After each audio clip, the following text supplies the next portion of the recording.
j'ai travaillé avec un gars. Je vais même pas dire son nom. On a travaillé. Équation. Non, sérieusement, ngir yàlla may loolu. ñëpp xam nañ ko waajoo. Il est connu. Ok. ba ñu war a génne album bi. mais man ak moom on a toujours bossé ci benn feeling quoi. On parlait jamais d'argent. Ok. Mais moi je parlais avec sama benn proche bu doon liggéey ak moom ne ko album bi yëpp pare man dinaa comptabiliser du fay ko. léegi album bi moom ñu ko doon link est-ce que yaa ngi ci album bi et tout ça mu ne ma nice maa ngi ci. on avait enregistré mu ne la so album bi pare woon xam nga lu pare kay génne rek moo ci des. maintenant leen rek moo ci desoon mooy mixer ak masteriser. ok. boobu man maa ngi daw aussi ci sama concert. nekk ci. j'avais pas mon staff que j'avais avant bon tu vois man ak sama petit frère ñoo doon gérer yenn affaires yi tout ça mon petit frère maa ngi koy big up lu bëri. ba à la dernière minute. ça parle d'argent. le gars il vient il me fait non. c'est même pas que ça parle d'argent. J'ai pas le temps pour finir ton projet j'ai d'autres trucs à faire. Mais ça commence à me sortir des trucs que j'ai pas compris boy. Moi I was like. non amul temps quoi. au début pour man day fort. I was like. Équation de maths. Waza les matheurs, jaajëf sama gars yi, welcome to the Math My Video. Donc aujourd'hui on est là pour le spécial équation de maths, c'est le retour. Donc ça fait un petit moment xam ne seeno leen ñu. Donc on était juste ci yeneen contenu yi xam naa gis ngeen ko de gauche à droite. Donc le retour dañuy ñëw en force. C'est l'épisode 5. Donc équation de maths comme ni ma ko waxee c'est un podcast, c'est une conversation, c'est une discussion. Aw ma fiche artiste bi de base day nekk koo xam ne dama koy suivre dama koy topp xam naa ko. Donc naturellement yàgg naa ko topp yàgg naa ko ne kaa ñu def interview mu may ves kii xam nga mais tey jii képp naa ko sonal naa ko trop donc il est sur le plateau on accueille Mr Edmo Flow. naka Mr Math My Video. maa ngi lay nuyu. ok vraiment di kontaan ci teew bi. def nga lu raar nag. parce que xaw ma kañ laa gëj a def interview. exactement gis naa loolu da ngay xaw a mel ni daw interview yi. vraiment gëj naa ko def trop. ok mais quand même comme je t'ai dit ni ma la ko waxee woon j'ai trop aimé l'équation de maths et tout ça là je me suis dit bah écoute pourquoi pas ñu def ko you know. ok naturellement parce que gars dañ koy soxla quoi. yaa ngi ci culture urbaine bi xam nga il faut au moins man may valoriser joo xam ne am na lu ñu samp ci hip hop Galsen quoi ci mouvement bi. am na solo waaw il faut nga toog il faut nga wax. voilà donc ñu commencé ci jeunesse bi quoi début bi. voilà comme gars lu ñu koy defee rek. est-ce qu'il paraît genre fii nga juddoo. non Zambie laa juddoo. Zambie nga juddoo. on a un point en commun quoi man tamit juddoo ma. yow Côte d'Ivoire nga juddoo. Abidjan la juddoo voilà donc ay ñàkk lañ quoi. Sénégal ñàkk. exactement voilà donc.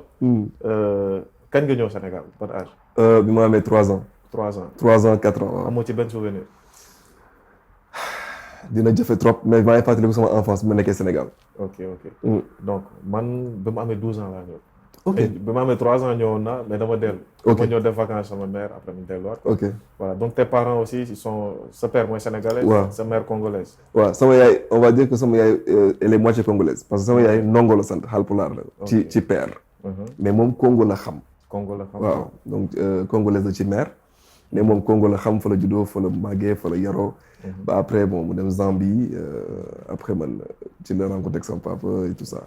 ok voilà donc seen déplacement Zambie le Sénégal lan moo ko waraloon quoi c'était pourquoi pas bi décidé ñëw bi. non man maa njëkk a ñëw man bi may ñëw j'avais comme je t'ai dit 3-4 ans bon après sama maam.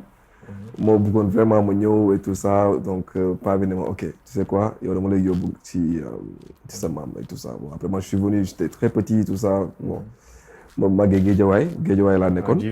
voilà def naa fa 8 ans. donc doon jàngee école 12 et tout ça sama primaire. ba après ni may ñëwee Parcelles mais bon li expliqué sama ñëw rek loolu la quoi sama maam bon bëggoon na gis premier petit-fils am et tout ça nekk ci wetam et tout donc man aussi ma màgg ak moom. mu nekk sama best friend you know. ok super. voilà donc Sénégal bi nga ñëwee peut-être xale nga woon quoi. xàmmee woo bu baax mais. sa Guédiawaye sa intégration Guédiawaye quoi ses premiers souvenirs. Ses premières bêtises. Ses xarit yi nga fooxandool xam nga yooyu yëpp. est-ce que tu te rappelles ci ban atmosphère nga nekkoon. bi may ñëw déjà dégg moon olof. ok anglais laa doon laax ak Bemba c'est la langue zambienne. ok ba léegi dégg nga Bemba. yeah ok mais fàtte woon naa ko ba sama yaay ñëwaatee nag après ci laa ko dégg mais loolu c'est plus tard. Donc bi ma ñëwee loolu rek laa doon laax. muy anglais ak Bemba. donc bi ma ñëwee au tout début maa ngi fàttaliku jamono Kalusha Boualé la ñu ma doon tuddee quoi Kalusha mooy c'était benn légende zambienne la ci football. Kalusha. loolu la ñu ma doon woowee et tout ça donc am na je me rappelle que bëgguma woon mbaxal daanu ma woon lekk mbaxal. donc tout le temps sama maam da doon jaay ci benn table en fait. donc tout le temps saa ñu toggee ay mbaxal damay xaw a kii quoi dem toog ci wetam yooyu noonu jox ma ay nder yi ñu baxal affaire yu mel noonu wala mu dem jëndal ma coob andil ma et tout. J'étais trop gâté, tu vois, damay vraiment gën a nekk boy. Et après bon lu ñu may wax tout le temps là quoi je faisais des bêtises yu doy waar mais dama ragaloon simba gaynde. ok yeah parce que man sama suñu koñ Guédiawaye dañ Sadio dafa doon def ay simba. donc j'avais trop peur de ça. benn jour Sadio ñëw sama buntu kër. ma dugg ci néeg bi génnee sama bagage sama valise ma dugg ci biir valise bi damay dellu Zambie. de gars ñu delloo ma Zambie mais bon après. vraiment ay souvenirs yu cool laa am Guédiawaye. donc samay amis d'enfance ba tey xam naa leen ba tey dañuy déggante dañuy gisante tout ça donc foofu tam laa jàngee école 12 mu ngi nekk Pikine côté Canada fa laa jàngee aussi fa laa def sama primaire yëpp. donc voilà. ok léegi sa dem Parcelles bon 8 ans après. bi ma ñëwee adolescence quoi wala pré-adolescence. waaw bon on va dire sama adolescence bon adolescence parce que man ba may ñëw Parcelles j'avais quoi c'était en 2000 ah 2000 laa ñëw Parcelles. ok donc c'est 8 ans après bon maa ngi am vers les 11 ans 12 ans waaw yooyu noonu quoi. donc ma ñëw Parcelles et voilà Parcelles nag bon on va dire que ci laa commencé vraiment. commencé nekk benn jeune quoi commencé di dem. xam àdduna. waaw voilà on va dire commencé xam àdduna sama premier girlfriend sama yëpp. bon day taxaw ci premier girlfriend bi comme premier girlfriend bi amoo ko Guédiawaye da nga dem ba pillé léegi nañu wax ci premier girlfriend. ça m'intéresse point boobu. waaw Parcelles laa ko amee. elle s'appelle comment. non bàyyi la grave madame di nga jégalu madame. non par respect pour madame. bàyyi noonu waaw mais bon quand même. sama première girlfriend foo laa ko amee xam nga et bon je vais dire bon après samay bêtises samay premières bêtises et tout ça xam nga et commencé dem collège affaire yu mel noonu bon on va dire ba may def sixième secondaire fa laa nekkoon et voilà ma commencé def ay playboy à l'école xam nga ci laa doon def directement quoi nekk ci monde yooyu. bon après ba may jógee Guédiawaye nag bon Guédiawaye dafa forgé woon bu baax quoi. ok donc yow tu n'étais pas genre un garçon timide. non man à la maison man j'étais en fait fu ma duggoon rek da ngay sentir ni boy bi mu ngi fi quoi je faisais beaucoup de bruit xam nga. bëri énergie. oui dama bëri woon énergie ba mu nekkee boy et tout ça mais bon après loolu ça s'est reflété ci li ma doon def parce que man. jamonoy fural dama doon fecc dama doon jouer ay théâtre yooyu dama ko doon def quoi donc j'étais trop actif xam nga sportif aussi dama bëggoon football. ok voilà. ok super donc yaa ngi naan 2000 nga dem Parcelles. mais 8 ans après si nga am sa baccalauréat en 2008 nga am bac. oui je suis bien renseigné. yes voilà donc bac bi naka la demee. waaw waaw 2008 la am sama bac. léegi sa bac naka la demee d'office nga am wala. non deuxième tour. mais je savais que du ma xam d'office quand même. pourquoi. parce que jànguma woon lu may d'office. ba may def bac boobu fekk na commencé woon naa wéy. mais wéy bi amagul woon benn doole bi trop ci man. mais quand même mu ngi doon jël place bu mag. et après dama doon mos naa sax esquiver 2 cours yoo xamante ni si dama dem jouer ci ay concerts yoo xam ne invité wuñu ma sax. et tout ça là donc bon vraiment mu ngi ma doon musique bi commencé woon na ma sonal quoi. jël terrain quoi non jëloon na terrain bu baax sax. tu vois mais yaa ngi wax aussi point bu am solo parce que bi nga lancé wu sa carrière musicale dafa mel ni le déclic c'était ak Akon. yes te Akon 2004 la fël. yes 2004 premier album Akon. Travel.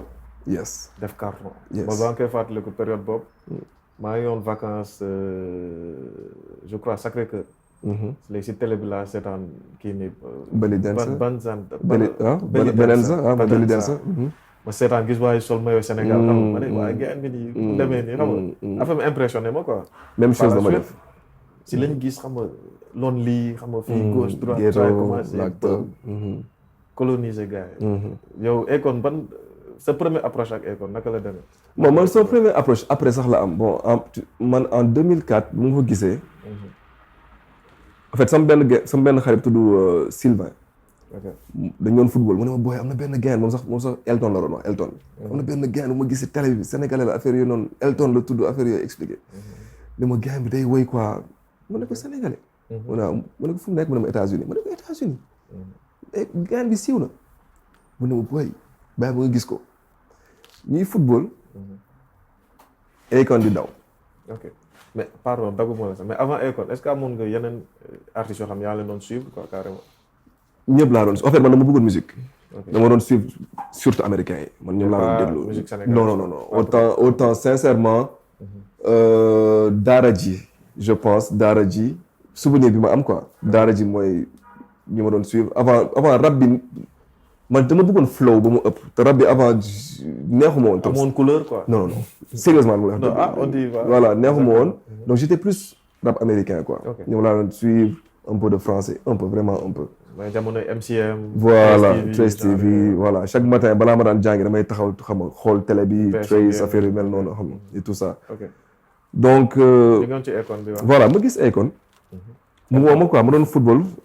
waaw ma doon football mu woo ma ba ma ñëwee. rek ma gis quoi ma gis hey ladies drop it down I was like kii mooy kan. mu taxaw seeraan ba clip bi jeex. rek après ci laa wax si lu ma ne ko noonu kii tuddul Elton kii Akon la tudd quoi affaire yooyu noonu. mais jour boobu dama ko ne est-ce que xam nga dama bëgg a mel ni kii mais jamono yooyu. man dama doon fecc. man ak Alex. man ak Alex ñoo doon fecc. Alex tamit légende la il faut ñu invité Alex ñoo doon feccandoo Parcelles. Alex Parcelles la duggoon ñëpp woon koñ. ñuy fecc dama doon fecc dañu daan dem ci ay scène et tout ça di def battle quoi et tout ça. donc quand j'ai vu le gars dafa mel ne dafa am benn déclic bu mu def ci man en fait. ma ne man dama bëgg a mel ni gars bi et le truc c'est quoi c'est que li ma gënoon neex ci école c'était même pas li muy woy. mais le fait que mu nekk sénégalais nekk aux États-Unis di représenter Sénégal ci àdduna bi. man vision boobu moo ma dugal ci musique. parce que man dama bëgg lu rëy. dama bëgg affaire yu rëy quoi donc du coup. ma gis Akon ma ne bon man je vais être comme ce gars. et gars yi moo woowee Lil Akon. ci laa commencé automatiquement. donc si c'était pas Sylvain du ñu am Edmo bi. non parce que moom moo la rediriger vers. kon shout out à Sylvain. waaw Silou. kooku vraiment moom moo ma dañ doon football këram sax laa gisee Akon. et tout ça tu vois. après. Lil Akon. ñu tuddee ma Lil Akon ma commencé di wéy sama bopp. di def comme moom après boobu bënn samay nopp sax.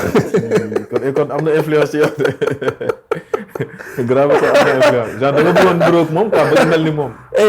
j'avais un pote là dama ko soroloon damay ñëw teg photo Akon ak ma taxaw ma ne ko kii niróo ñu affaire yooyu noonu j'étais tellement. matrixé quoi. I'm telling you man. donc du coup. après may di woy ay son ghetto. man live laa commencé woy. ndax instrumental Akon laa doon teg di woy. jaar ci kaw mais c'est propre texte wala ay texte. samay texte bon non au début ay texte am. mais après dama doon jéem a di remix son yi di def samay propre texte et tout ça. mais yow avantage bi nga am mooy dégg nga anglais.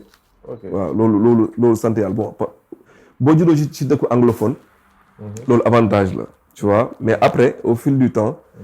j'ai toujours voulu communiquer dans cette langue donc j'ai toujours eu des potes yoo xam ne ñii soit États-Unis la nekk wala ay Nigériens wala affaire yu mel noonu quoi. ok donc qu'en est-il de waa 2F Crew. 2F Crew. Oh my God. mooy sa premier groupe. non premier groupe bi Ghetto Connection la mais 2F Crew. dama doon liggéey ak ñoom en fait. mais Ghetto Connection mu nekkoon vraiment groupe bi mais avant non 2F Crew sorry dama juum. maa chronologie bi de maa moom. 2F Crew. man la woon Seku moom moo nekkoon US. ñëw fii nii bon benn boobu turbulent la woon. ñu andi ko vacances tay la ko fi quoi parce que vraiment moom dafa yëngatu woon trop quoi. man moom ak Ameto moo nekkoon Super Mef. ñu créé woon 12 Crew. Maintenant 12 Crew je me rappelle on avait 2 sons yu ñu defoon 2 sons yu doy waar sax. ñu defoon aux Parcelles et tout ça. Premier son bi maa ngi fàttaliku ñu ko enregistré woon studio waa Expo dégg daaj gars yi benn groupe la woon benn collectif bu rëy. C'était un peu comme tu vois comme Alien Zik. C'était un peu comme ça. waaw mais ñoom dañoo bëri woon nag waa Expo. genre cartel quoi. bu mag sax. bu mag xam nga Parcelles ils sont connus pour être des artistes yoo xam ne. ils ont un peu cette touche américaine quoi. ci seen démarche. voilà. Donc Expo c'était un peu ça. Donc on est parti là-bas on a enregistré un son notre premier son. on avait fait je pense 2 sons avec ci biir groupe bi. Et voilà mais boobu fekk na man commencé woon naa ba pare. avec Lil Akon. bi may ñëw ci 12 Crew. foofu tamit c'était toujours Lil Akon mais transition Lil Akon from to Edmo. voilà foofu la ñuy ñëw. yeah. tour bi Edmo c'est très technique. waaw au début genre c'était Edmo Flow wala directement Edmo kese. Flow bi daal dafa ñëw. yeah. mais actuellement dafa may Flow bi na ko xool. léegi Edmo nga garder. waaw les définitions Edmo bi c'est très technique. c'est que gars yi yàgg yi genre li ma wax say yàgg mais middle school bi quoi. da ngeen bëri concept. parce que booy nekkuñ ci yooyu de. dañuy jël ay. waaw Wizi fii ay sans jeter de gars Wizi Kaana par exemple. xam nga ay quelque chose comme ça xam nga jël ay tur américain ay Kaana lii ay Kaana laa xam nga. mais yow ADMOW bi yëpp am na lu mu si. yes te boo ko liiree. waaw dafa ànd ak caaj quoi. waaw lu mu àndal. en fait sama benn grand tudd Tanis. ok Tanis daf ma waxoon benn bés mu ne ma yaa ngi toppandoo Akon ça veut dire que yaa ngi woy.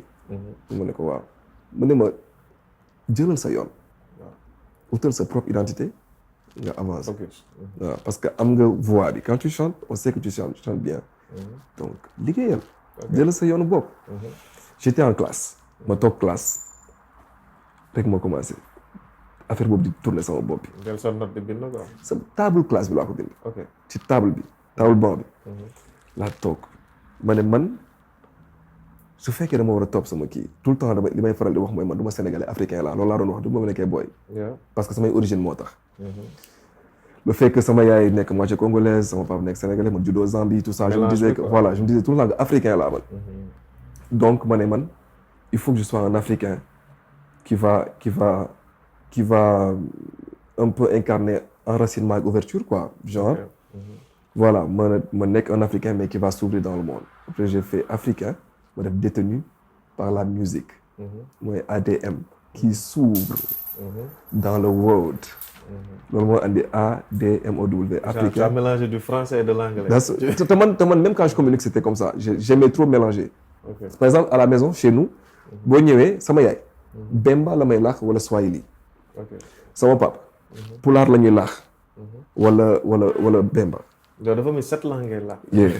on parle beaucoup de langues sama gaale man je parle 7 langues. tu vois je maîtrise plus les 6 beneen bi je me débrouille muy Lingala. waaw moi je me débrouille un peu. tu vois donc on a tout le temps mixé les langues en fait. donc ci lépp lu ñuy def aussi c'est day feeñ quoi donc moo tax. et aussi man anglais bi tout le temps damay bëgg muy bokk samay affaire quoi. mais détenu bi ak Kanfik. le lien est toujours là yow du ma Akon. yes yow lay topp ba léegi. t'as vu hein. waaw t'as vu. donc matrixé quoi. mais grave non man Akon moom daf ma topp quoi. seriously. man j'ai vécu l'époque Akon quoi. dama bëgg ñu taxaw foofu. parce que il a eu benn impact. ci musique mondiale je peux dire. du woon Sénégal kese ñoo ko doon kiffé mais ba indien yeeg. japonais yeeg. partout parce que ñëpp dañ si doon gis seen bopp quoi. sa façon de chanter. et puis il y a une période boo xam ne il était tellement sollicité. faut trace mun am 5 sons Europe featuring Akon. telling you. DJ Khaled doo ko doon. ñëpp. Snoop. ñëpp. Eminem. ñëpp. koo xalaat. genre dafa doon jaxasoo ñoom quoi et puis ça nous rendait fiers. yes kon kii sénégalais la. di teewal fële quoi. non vraiment. loolu c'était. waaw c'est autre chose. te comme ni mu doon évoluer impact boobu dafa doon dem ci man parce que man je le voyais tout le temps comme mon mentor. et le fait que ma doon def beaucoup de collaborations ça a fait aussi que man aussi j'ai fait beaucoup de collaborations ci sama période boobu noonu. ok donc ñu ñëw un peu ci man sama première approche par rapport ak sa musique. man je me rappelle dama ñëwoon vacances Scat Urbam. ma fekk nga joué benn concert. jour boobu yow la ñuy calé woon ak Queen Bee su ma juum. mais boobu dafa fekkoon année boobu dama raté woon sama bac. ma ñëw vacances quoi xam nga man Thiès laa newoon benn moment. parce que sama turando foofu la newoon. ok bu ma jógee Abidjan léegi ma ñëw xam nga ñu kii concert yi bayal bi noonu. foofu man terrain football noonu. nga joué ma remarqué ni gars bi ay na de affaire yooyu noonu. après un jour ma jàpp télé si la seetaan sa clip My Love je pense. boobu je pense mooy sa premier single bu cartonné quoi. yes ci période boobu noonu. après man de kon gars bi laa rencontré woon keroog ok y a du talent tout ça. par la suite ñu daw ba ci biir. What's My Name ñëw. boobu noonu sa prime. mën naa ne foofu la commencé. yes foofu la commencé. topp naa chronologie bi. c'est vrai et ça jóge na ci enfance bi adolescence bi. waaw dugg ci musique. ñu ñëw ci carrément carrière solo bi quoi yow peut-être tu peux nous expliquer naka nga dëggalee sa bopp nga ne waaw damay lancé wu def sama truc toi-même ak sa propre identité quoi. bi ma jógee 2F Crew. ok ma dem Ghetto Connection. beneen groupe la encore. waaw boo xamante ne si man maa ko dama woo.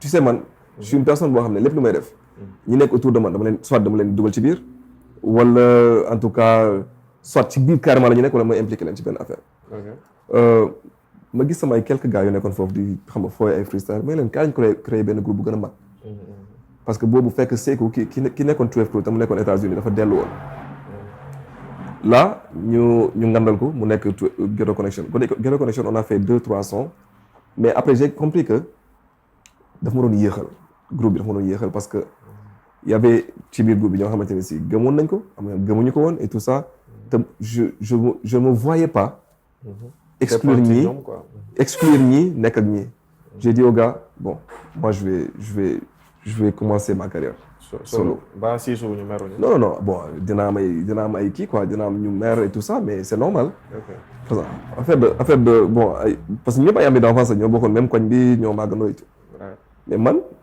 sama objectif c'était ça mooy que man dama bëgg a exceller ci musique bii nii ci laa créé sama carrière solo ci laa andi carrément et moo commencé di dem et tout ça kii bi commencé quoi maintenant bi ma commencé avant may génne My Love j'ai fait un concert bi ma commencé bon ba ma amee sama bac en 2008 après en 2009 j'ai fait un concert sama koñ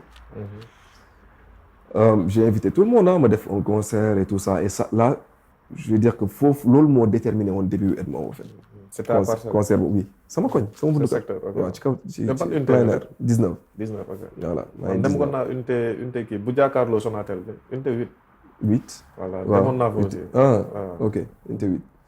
donc man maa ngi 19. donc après ma teg fa benn concert loolu nag moo déterminé on va dire début Edmond. 2009 plutôt sorry. Mais depuis le début là depuis ba mu tuddee Edmond même bi ma nekk ci groupe j'avais des sons solo. ok à côté quoi. voilà j'avais des sons solo et tout. moo tax bi may teg concert bi. j'avais déjà quelques sons yoo xamante ne defoon naa ko ba pare donc dafa easy woon. concert bi jàll après ci laa dugg néegu rap. waaw kon yow j'étais artiste signé néegu rap. man maa on va dire néegu rap mën naa ko jëlee ci néeg bi. yóbbu ko ci. yóbbu ko ci salle bi. ok. néegu rap man ak Fada Bams ki ko moomoon avant. Bams man ak Bams ñoo on va dire on a collaboré. ok c'était pas une signature comme production. deal bi leen la woon. je porte le nom et j'enregistre gratuitement man turu néegu rap laa jël yóbbu ko. ok mooy comme li xew léegi. voilà ñun accord moral. voilà c'était ça. ok super. donc boo seetloo ay What's My Name yooyu yëpp signature bi néegu rap la sama son yu bëri signature bi néegu rap la. mais est-ce que bu néegu rap depuis 2020 la existé et 2000 lan 2000. yàgg na. néegu rap néegu la ci néeg la nekkoon. ok ci néegam néegu Bams. tout le nom quoi. ok ci néegam la woon. ñuy liggéey ba jëlee ko ci néeg bi yóbbu ko ci benn garage ci seen garage yu kër. kon ne di job am na benn vidéo bu ma def ak Books dinañ ci ñëw après. ci biir foofu lañ ko defee woon. waaw ci garage donc du coup après ma nekk ak néegu rap ñu liggéey. après noonu affaire yi production bi accéléré wu. ba ni ñuy defee concert bi après concert bi on a senti que j'ai beaucoup de son, j'avais beaucoup de son. Et c'est là qu'on a fait notre premier mixtape, My Life. 2011. ci la My Life nag My Love. nekk ci biir. Voilà. mooy single bu porté projet bi. That's what's up. ok mais single bu cartonné. Yes. bu dox. My Love jamono yoo xam nga Fosco dafa amoon doole. waaw. donc My Love dafa nekkoon son boo xamante ni Fosco yi tout ça là ça marchait bien mais surtout aux Parcelles et les environs voilà foofu la gënoon foofu la Edmo tolloon instant boobu noonu quoi de temps en temps ci yenn écoles yi maa ngi woon vraiment présent. ok. et voilà My Love def son chemin et tout ça léegi nag en 2013. waaw. What's My Name ci la ñëw. ci la ñëw 2 ans après. yeah. parce que My Life décembre 2011 la. ça veut dire genre dugg nga ci. 2012 de 2012 nga noonu. yes. kii def affaire. What's My Name donc bokkul ci My Life. non. single à part la. non What's My Name ci Minafika la bokk. Minafika. voilà yow après da nga am rën quoi taxawoo. non. Minafika. bro. non sa rën maa ngi koy fàttali. j'étais super constant. j'étais là. maa ngi fi yow da nga wax nga xam ne nekk fi yow man. j'ai vécu l'époque Edmo dama ko dund. mooy comme li ma doon wax tantôt si Akon. du mu présent foo tourné di ko gis muy featuring xam nga mu nekk. monsieur featuring. yow tamit tu as fait tolloon nga jamono boobu. yes. yow kii ni Dof. seen featuring bi. ça a tellement tourné tellement marché. moi je me dis même que Sénégal bu amoon sachem bu ñuy kii carrément instant Lambo mu ngi ci suuf quoi bien que am na contrôle bu gars mais Lambo gi nii. sorry waaw tu vois. parce que tu as fait quelque chose am na la posé ci dëkk bi. gars yi dañ ko war a wax quoi peut-être booy juddu déem yi. non mais xam nga. c'est bien de le dire il faut yéen ngeen présent ngeen communiquer il faut parler.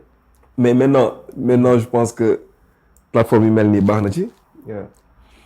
moi je dis que US li tax ba Jay-Z am tey reconnaissance bi am ak ñoom ñëpp c'est parce que médias yi depuis le début ils étaient là-bas tu vois je veux dire et ça a beaucoup dafa am lu mu def foofu noonu et tey foofu lañ toll Sénégal vous êtes là et vous yéen a ngi retracer histoire bi nga xam ne baax na ñu xam ko. te c'est la même génération quoi parce que yow. fekkee naa quoi. yes yow say influence yi la dugal ci rap. yes man. yes j'ai vécu cette période là noonu la demee. voilà donc. ce projet My Life. nga ne ça t'a permis de tourner ci pied bi aux alentours kon période boobu ça veut dire capitaliser nga quoi. bu baax ça. tu as bien mangé période. bu baax. parce que ça fait combien. non période boobu j'ai mangé un peu. on va dire c'était la période Buzz Lab. Buzz Lab c'était. moo doon def It's the Club yi di ratisser xam nga. bon on va dire Buzz Lab. waaw entre My Life ak Minafika. waaw fa la Buzz Lab commencé. mais man nag ci Minafika. c'est là que j'ai oui foofu la capitalisé. avec le son What's My Name. yëpp. voilà What's My Name genre point culminant la ci sa carrière. non What's My Name mooy déclic bi. man j'ai regardé ça à la 2h su ma juumul. man chaque détail di sa carrière maa ngi fàttali fan laa si jotee ma gis clip bi noir et blanc. te pour l'époque clip de malade quoi. parce que les clips Galsen c'était trop mbedd xam nga undu kërëng yow nga ñëw indi xale bu rafet. teg say baaf. noir et blanc xam nga bien étalonné affaire bu nice original. nga ñëw way. mais dafa am genre R&B ci kii bi quoi. ci culture bi. yes parce que jamono jooju man je vais dire que écoute il y a 2 choses que j'ai fait Edmo il a fait 2 choses et loolu da bëgg bu leer. Edmo moo installé R&B biir Sénégal. ok titre vidéo moo nekk nii. non dama bëgg mu leer Edmo. na leer voilà. R&B dëgg pur et dur. waaw man maa ko installé Sénégal. mooy carrément. man maa ko installé Sénégal. ok deuxième chose. il a inspiré toute une génération. Aujourd'hui je vois que des Edmo qui chantent. ouais. est-ce qu'ils te donnent tes fleurs. it's okay I don't need it. mais xam nañ quoi waaw li ëpp solo rek mooy man impacté naa ci ay nit. ok et que tey je suis fier de voir toute une génération qui chante et qui chante bien. ok man loolu rek doy na ma quoi soxloolu sax ñu naan Edmo moo def lii que là. tu vois. mais ça je sais que je l'ai fait. et gis nga dafa am lu histoire bu am ci What's My Name mais balaa boobu. My Life. 22 titres la amoon. mixtape boobu 22 titres.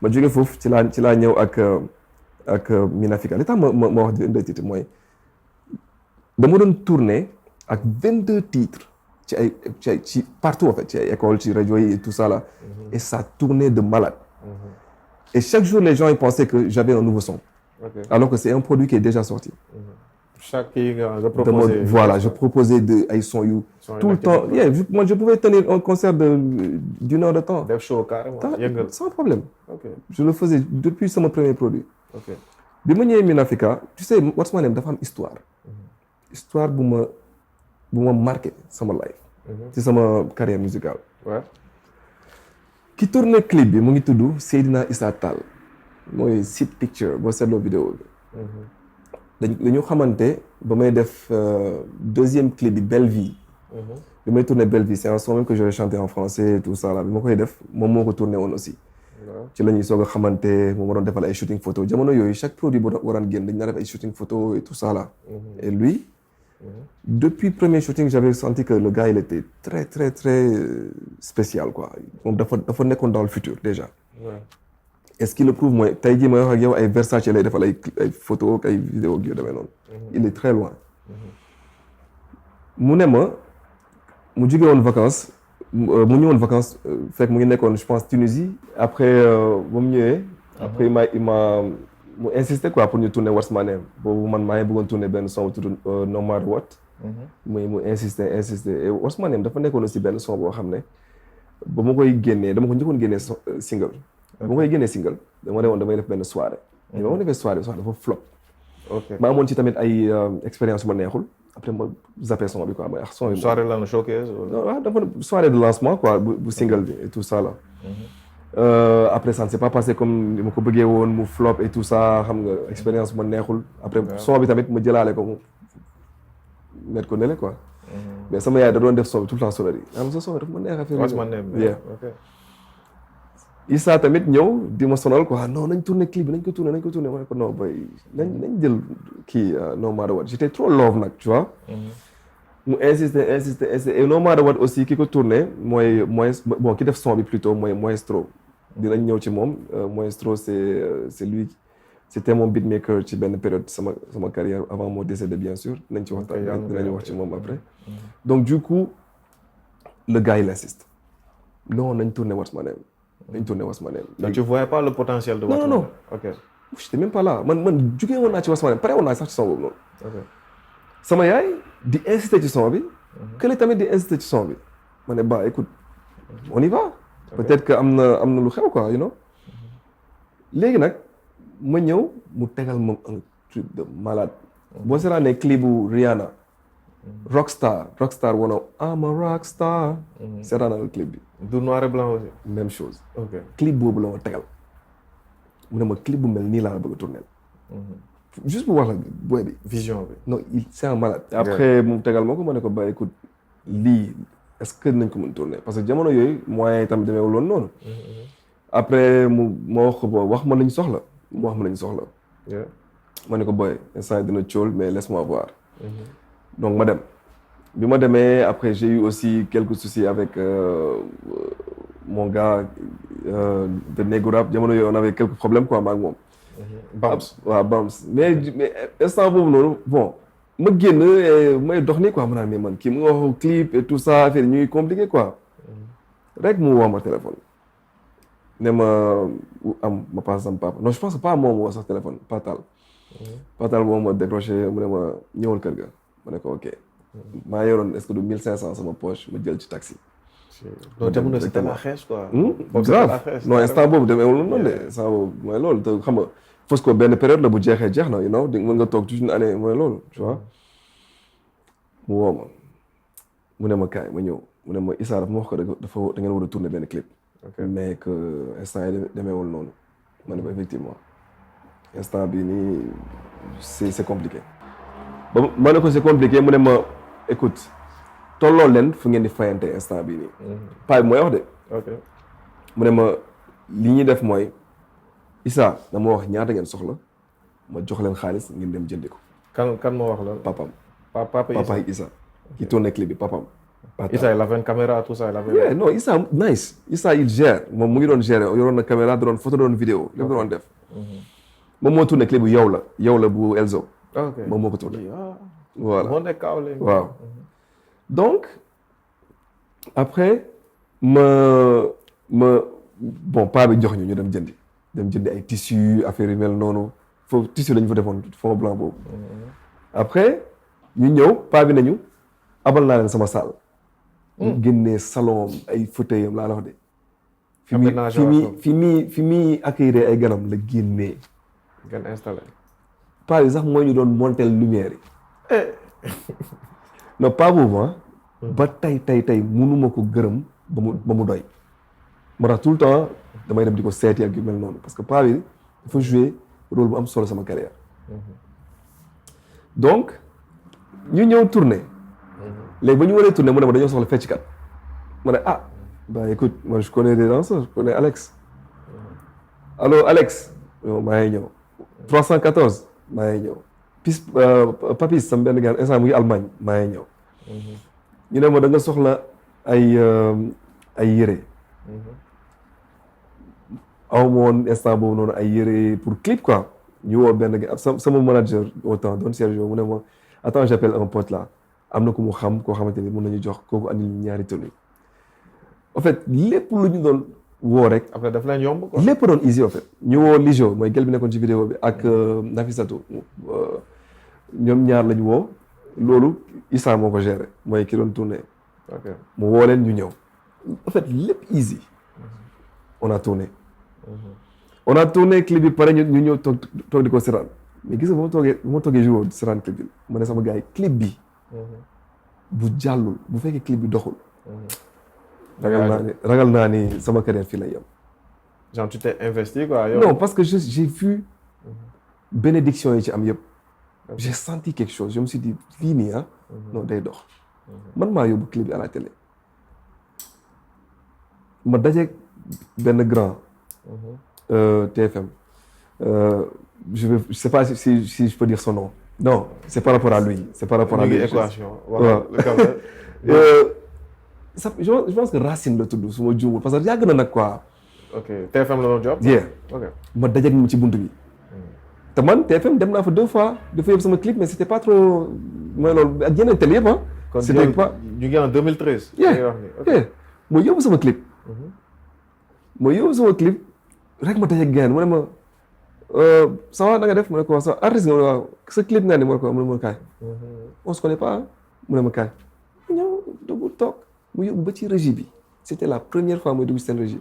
mu dugg toog et le gars yi mu fay toog andi sa clé ma xool il met le clip mu ne ma booy sa clip bi rëy na foo tourné clip bi mu ne ko fii Sénégal. mu ne ma Sénégal mu ne ko waaw mu ne ma Sénégal moo ko tourné mu ne ko waaw.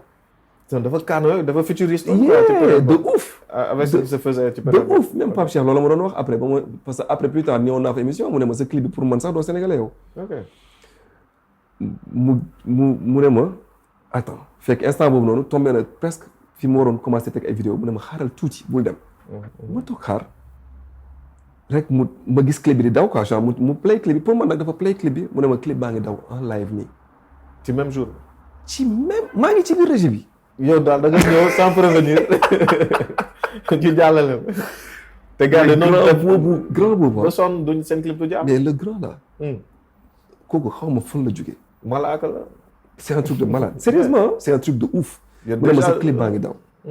ma ne ko grand nee na mu ne ma clip baa ngi daw nii. gars yi jot ci Sénégal njaay jot te à l'époque télé c'était quelque chose. génn télé.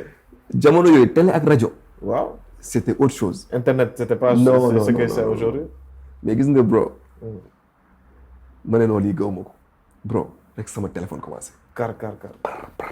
I was like what's going on man lan moo nekk di xew. léegi ban anecdote quoi genre bi ngeen dem TFM 1500 lan nga jël takku. non bi may dem fële bi may dem. loolu bi ngeen waaw mais bi may dem TFM amoon naa takku aller retour. donc je suis parti lang rap. non foofu la histoire bi gën a am dara. sant yàlla boobu dem naa vraiment ak taxi ñëwaat. ok ma dem sama téléphone commencé sonné. nga comprendre. ma jël tak boo yaa ngi daw télé. coupé keneen woote waat keneen mu ne wow.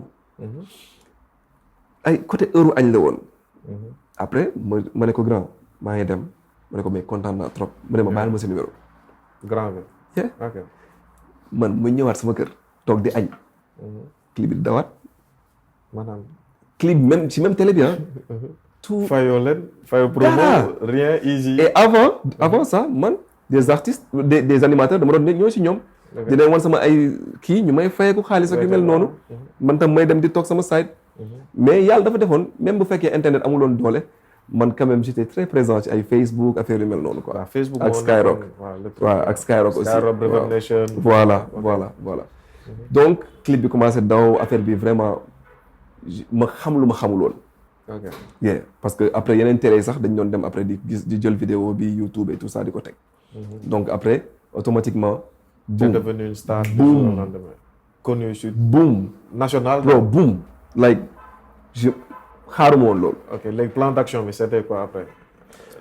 Néegu Rap ils t'ont rappelé wala. non après jotaat nañ liggéey vite fait. parce que problème la woon bon lu dul ñàkk ci ay diggante la après waxtaan nañ liggéeyaat nañ quelque temps après avant man may jël sama yoon.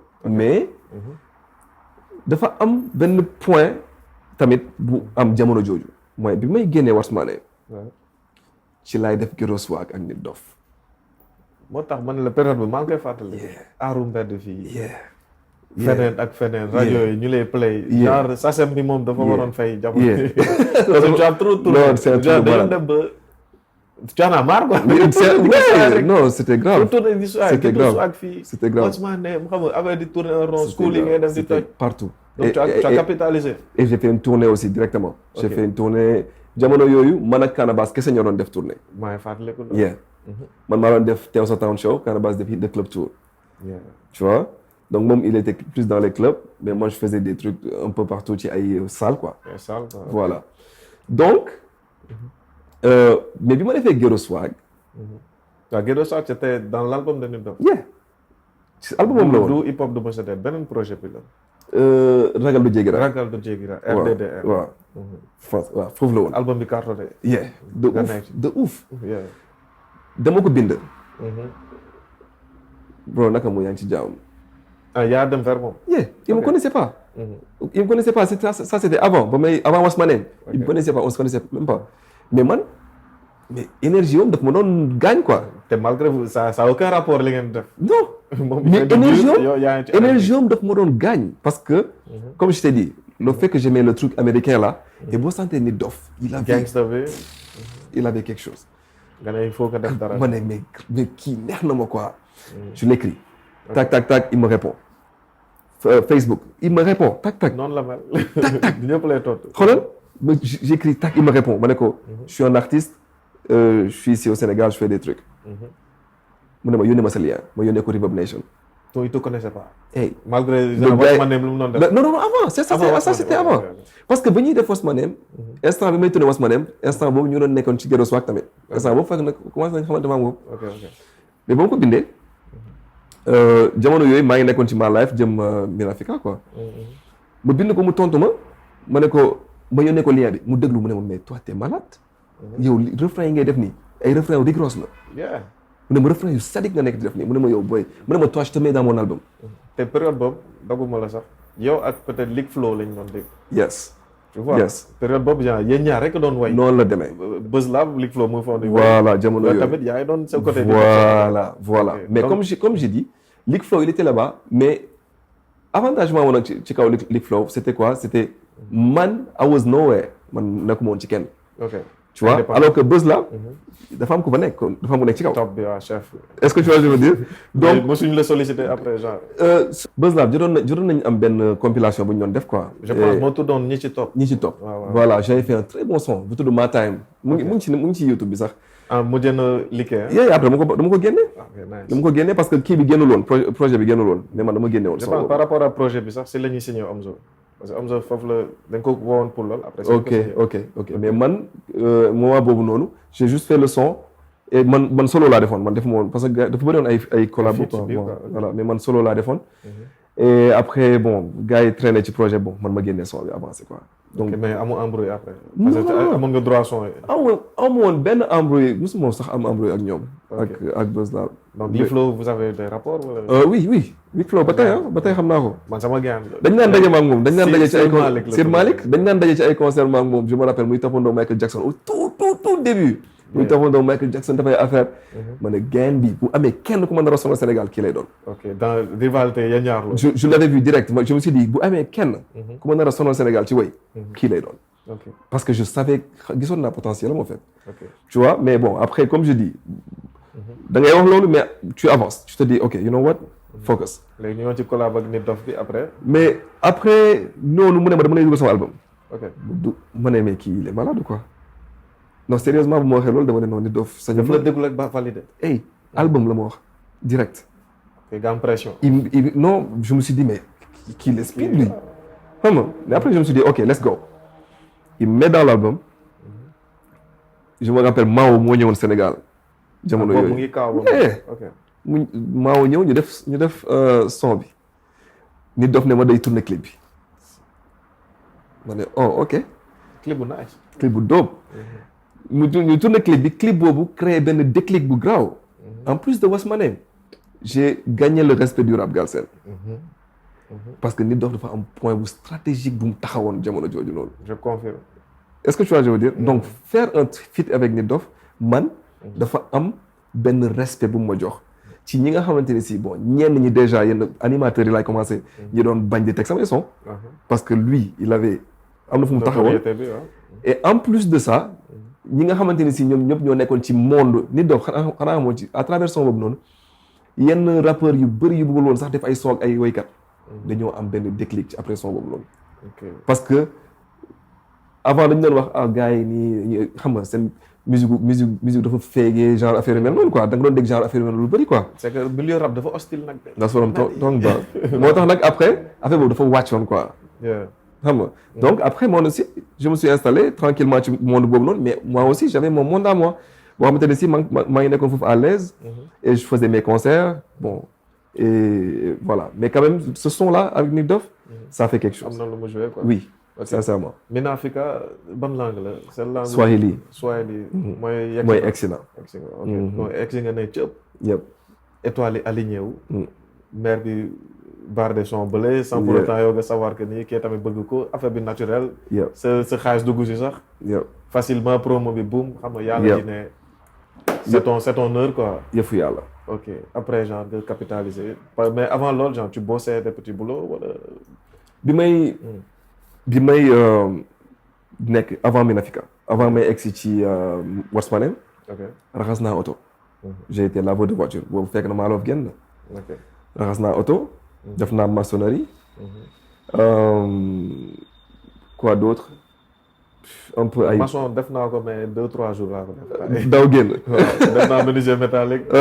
ok def naa pousse rico yooyu yëpp def naa. ah ouais et vacances quoi. ouais ok c'est un job vite fait pour juste xam nga dund. bien sûr man tamit noonu la demoon mais man bi may def lavage.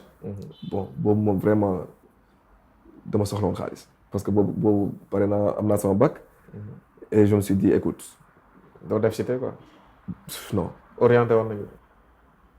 lijjanti moo ko woon sax sincèrement je te dis la vérité. da nga am sa bac say. ma ne non sama yaay wax université ma ne ko non infographie laay def. ok ma def benn année sup info égali moo ko. ok man tamit jaar naa foofu mais sup imax quoi. voilà man ba ma fay jugee année bi may jeexal sup imax te juddu.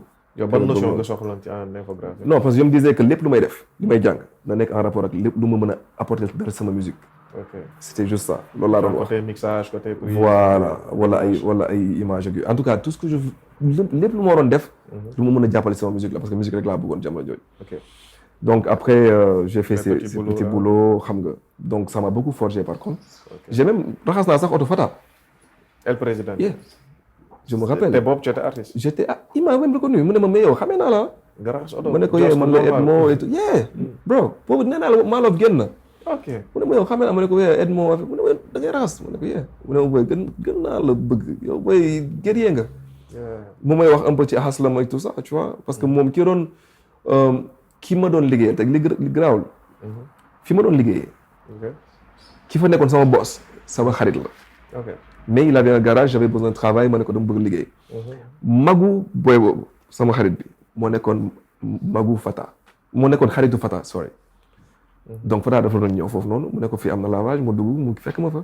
nga job sans complexe. non bro man xam nga kañ la complexe kañ laa lii wane ni man mënuma am complexe sama jaar-jaar la en fait man je suis l'aîné de ma famille et on a passé des moments très difficiles et je devais faire le boulot pour que ñu lekk ma yaroo Guédiawaye màggee Parcelles jàngee Pikine j'ai fait la banlieue man banlieusard la pur et dur donc complexe mënul am ci man donc lépp lu taxawoon sama kanam ba nii may wax ak yow je suis dans l'entrepreneuriat je travaille c'est vrai li ma may loolu mooy dernière partie yeah top donc voilà mais yaa ngi doon wax tantôt aussi maestro waaw genre tu l'as conjugué au passé quoi yes doon dafa génn àdduna waaw kooku c'est quoi tes rapports ak moom maestro yàlla daf ma booleeg moom par le biais d'un sama benn boy bu tudd moom tam Mohamed la tudd maestro Mohamed la tudd Mohamed Diallo beneen boy bu tudd Mohamed Kandji daf ko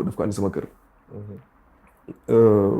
parce que dafa soxla woon liggéey ak ay sénégalais moom US la nekkoon donc da doon def navette bi quoi après mu bëgg ñu liggéey du coup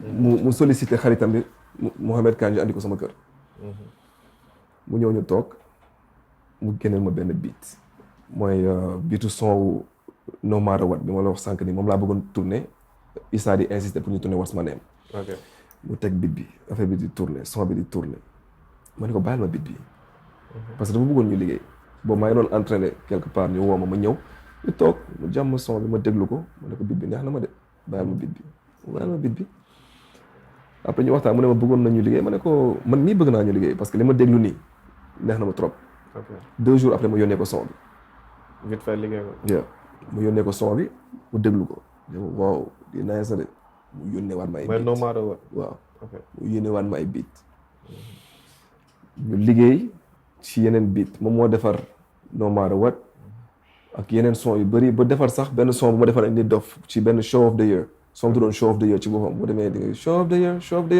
Nit Dof il était imaginez Nit Dof pour wax la boy bi ni mu aayee imaginez Nit Dof ku koy defaral beat jamono yooyu Mao tu vois Mao gis nga niveau bi Mao gis nga Mao ci niveau boobu tu vois je veux dire ñu toog sama gaale boy bi di composé beat bi et Nit Dof ne ma mais kii mooy kan Nit Dof ci boppam il était même émerveillé ci boy boobu noonu pour wax la niveau boy boobu noonu ñu pare ci loolu on a travaillé sur plein de projets ba ñu paree Menafika on a fait Révolution on a fait tout un projet ensemble balaa waxal ma kee moom ak Passa ñoo ko defar boo tamit it la Passa ñu ngi koy shout out ñu ngi studio moom 528 voilà moom ak Passa ñoo defar waxal ma kee fin au clip bi maa ngi koy defal RAP foofu parce que fekkeewul sax sorti wu son wax nga dëgg je me rappelle moom moo nekk ci fin au clip bi parce que avant clip boobu ci la gaañ et loolu daf ma affecté man période boobu man arrêté woon naa sax wéy genre daf la touché man arrêté woon naa wéy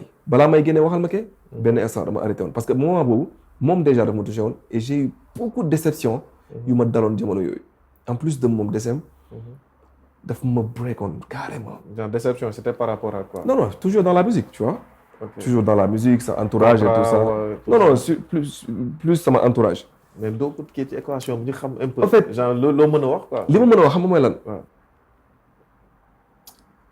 j'ai fait l'erreur de dugal samay xarit ci sama business. ok. mais loolu mënoo ko xam. xam naa fi nga wax. voilà loolu il faut nga avancer pour après comprendre que ni erreur la. erreur la et damay wax képp ku nekk artiste soyez bien entouré. te bu leen dugal en tout cas sa xarit boo xamante ne si amul compétence su. nekk ci sa biir job bu ko ci dugal.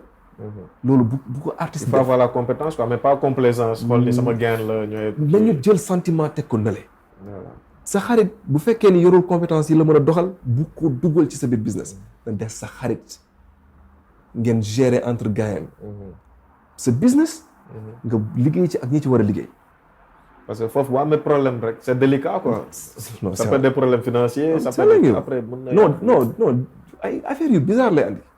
donc parce que le mieux c'est. surtout que quand tu grandis avec des gens tu vois je veux dire boo màggee ak ay nit.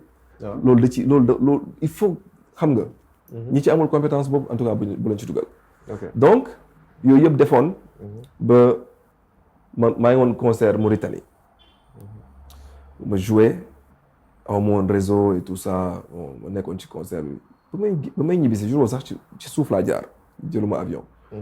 ma génn ba Rosso man daal damay egg si Rosso rek jege fi may amee réseau on m'appelle. ok. Je décroche allo. boy Maestro dem na. en plein. te xam nga moo graaw. ci fajar bi damay pré-jouer di ñibbi ay fajar la woon. ñuy noddu maa ngi naan je sais pas ce qui ma lu ma ko wax loo mais maa ngi naan mais. li may feel ci noddu bii nii c'est très bizarre. genre tu as pressenti ça? Je sais pas, quelque chose me disait qu'il y avait quelque chose quoi. Tac, on m'annonce son décès. Okay. Ouais, affaire boobu daf ma abattre. Concert boobu imagine man ak sama petite sœur ñoo fa àndoon. bi may dem. pour quelqu'un qui avait un staff. j'étais parti avec ma petite sœur. tu vois. Yeah. Et pour wax la que moment boobu noonu j'étais en train de xoolaat sama entourage xoolaat sama bopp et tout ça et la personne bi nga xam ne moo ma dese woon on va dire entre guillemets en tout cas l'une des personnes bi ma dese woon. à qui tu faisais confiance. dem yoonam. et affaire boobu ça. tu l'as mal vécu quoi. hey période boobu après dama break. genre dépression. on avait un projet ensemble bu ñu def mag moom kese boo demee sax YouTube di nga ko fekk Révolution je n'ai même pas fait de promotion ci projet boobu. da nga ñëw rek génne. dama ñëw rek génne. mixtape wala album la. c'était un album. un album ouais. parce que si sa discographie loolu la ñu. oui ci sama album. Révolution album boobu noonu maa ngi moom ñoo ko liggéey benn son rek lañ ci deful. c'était un truc tous les sons quoi. on a moom moo defar beat yëpp. ok. benn kese la ci deful te remix su Happy Birthday la woon ma ne xaaral ma dugal ko ci. Happy Birthday doxoon na tamit son. son boobu mooy sama son bi ñu gën a play. ok gars yi dañu naan was ma ne mais Happy Birthday. sur plateforme yi. fépp rajo Happy Birthday c'est un autre truc. beneen niveau la en fait. mais Maestro Mohamed. après ba may ñibbisee dama ne kii dama koy tuddee sama doom. ah ouais. yes. rendre nga ko hommage boobu. et moom laa tuddee sama taaw. ok. son vrai nom c'est Mohamed. Mohamed. sama doom Mohamed la tudd. macha allah. et moom laa ko tuddee. parce que amin imagine à 25 ans. waaw. et il a fait beaucoup de choses. en tout cas c'est un bel hommage quoi. nit moom bu la tuddee doom di la ko xoolee. non. ak sa famille aussi. tu sais j'ai wallahi. dew ma sax ci famille am ne leen tuddee naa Mohamed sama doom defuma loolu yëpp. parce que sama diggante ak moom la. genre vous avez vécu des choses yoo xam ne yu profond quoi. est-ce que tu vois xam ne waaw. gis nga li ma dund ak moom. Yeah. dafa mel ne li ma dund ak Papa Thione. ok Thione Seck. Thione Seck. noonu la mel. moom aussi avant son décès. on était très proches. mais comme je dis gis nga man. je suis un peu bizarre peut-être. mais je suis une personne boo xam ne su ma sekkee yow dara du sa famille laa sekkal dara. yow laa sekkal dara. même boo par exemple boo génnee àdduna. ñuy xaar que may ñëw di tu vois je veux dire en fait man mënuma loolu man nit damay accroché wu ci nit damay accroché wu ci yow fekkee yow laa sekkal dara damay accroché wu ci yow Papa Thione dañoo sekkoon lu très lu fort la lañ sekkoon maa fusionnel quoi malgré doomam moo ko ne que Alioune Seck moo ko nekk projet parce que dafa doon génne benn projet bu mag CEDEAO. waaw voilà le projet là mu woowoon ma pour ma ñëw juste participer ci mais après je me suis retrouvé à liggéey ci direction artistique bi naturellement quoi tu vois et on se voyait tout le temps man ak moom et tout ça tu vois mais pas boobu dafa am lu spécial loo xamante ne si dama ko dund ak moom quoi dafa ma jàngal lu bëri. ay leçon de vie quoi. yu am solo. parce que niroo na ko quoi parce que dans sa façon de communiquer tu sens que ku am espérance ku xam àdduna la. li ma gënoon neex ci moom. ñaari mbir mooy dafa jullite quand je dis jullite mooy il faut nga xam ko pour xam niveau de spiritualité loolu benn la ñaar dafa véridique. day wax dëgg. non du rouge mu ne la dafa xaw a orange non te du la ko wax du jaar par quatre chemins et ça j'aimais trop ça chez lui. voilà donc. ay nit la ñoo xamante ne juste pour dire que moi je suis trop damay attaché wu ci nit. tu vois. et jamono yooyu je me rappelle Papa Thione maa ngi doon def Sorano balaa moo décédé moom laa defoon sama parrain et tout ça naturellement. est-ce qu'on peut dire genre da nga émotionnel aussi. de ouf Ok. Genre, lu la affecté, genre. Oh, vite fait, bro, moi quoi. je pleure très vite. Ok. Non, je te dis la vérité. Ok. Je suis une personne. damay juum. bu baax sax des fois je fais des trucs je comprends même pas pourquoi je les fais damay juum. mais réew ma jégalu. Ok. dama émotionnel. surtout ci samay rak. Mais émotionnel benn côté nañ ko gis comme défaut comme vulnérabilité quoi. Non, tu sais pourquoi? Il faut juste être vrai. Ok. xam nga pour man défaut lan la défaut bi fan la nekk. Il y a beaucoup de gens qui ont peur d'exprimer li ñuy yëg. dañ koy refouler. mais loolu mooy peur man pour man ki ragal kooku la.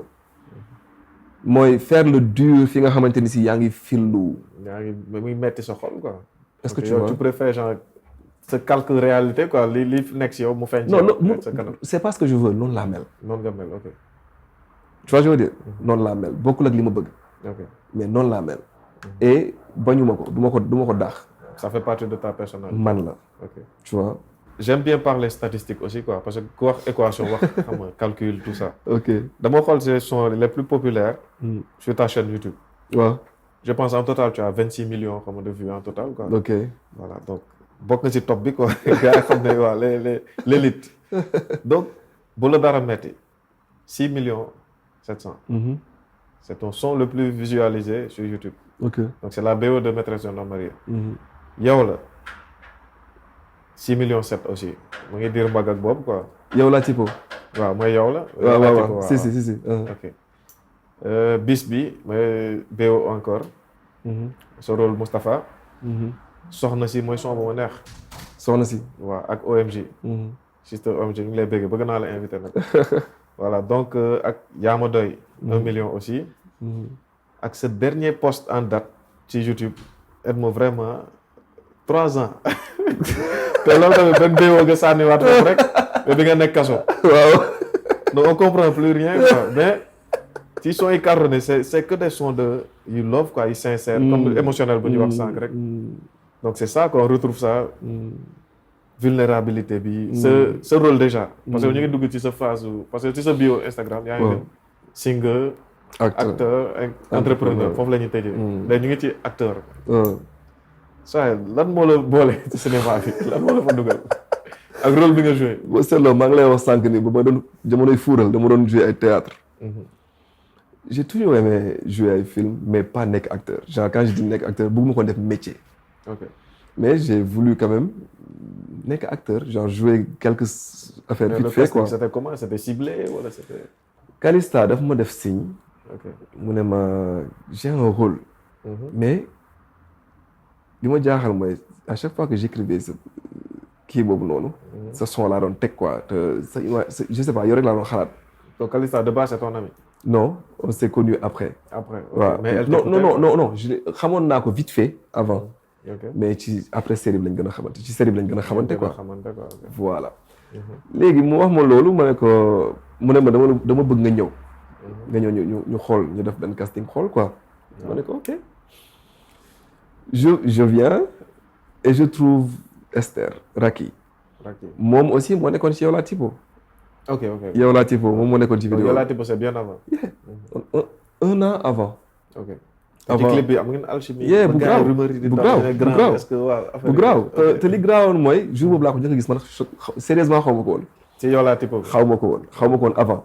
te avant ça elle n'était pas connue. un peu. elle faisait des films quoi. un peu non dafa doon kii dafa doon présenter émission fii TFM. vite fait quoi. ok waaw elle était présentatrice. voilà léegi ñu ne ma war a tourner clip bi ñu jox ma ay tour ay image ay vidéo quoi. ok ma xool ko ma ne man kii neex na ma quoi. et tout ça après ñu ne ma. boobu Wi Flag la n'est-ce pas. non boobu Fefsi la Wi Flag moo tourné bis bi. waaw bis bi Wi Flag moo tourné bis bi moo tourné man ak OMG. voilà après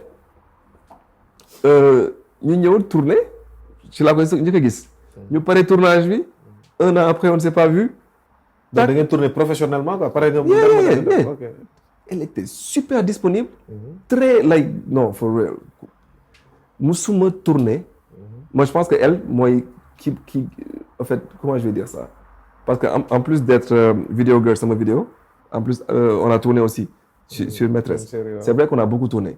Mais musuma gis ku flexible compréhensible. Cool quoi. Non grave. Ok toi yow à partir de ban saison nga intégré. Non man depuis le début. Première saison. Yeah. Moustapha. Yeah. nga nekk un maçon se cherche. un maçon. Un maçon. sama en fait je vais dire que li ma tourné foofu. c'est une partie de ma vie. Ok. Yeah. Parce que man maçonnerie def naa ko. Un maçon qui veut. Qui se cherche quoi. Qui se cherche dans la musique tu vois ça c'est ma vie. kon Adama nga joué quoi. Quelque part. moo tax c'était pas trop compliqué waaw. ok les séquences yoo xam ne da nga war a jooy ak yooyu noo koy defee. am na yoo xam ne dama waroon mer. am benn jour am na benn séquence boo xam ne dama waroon mer carrément. mais ñun on a tendance à ce que bu ñuy tourner dañuy nekk di teg son balaa ñooy tourner quoi.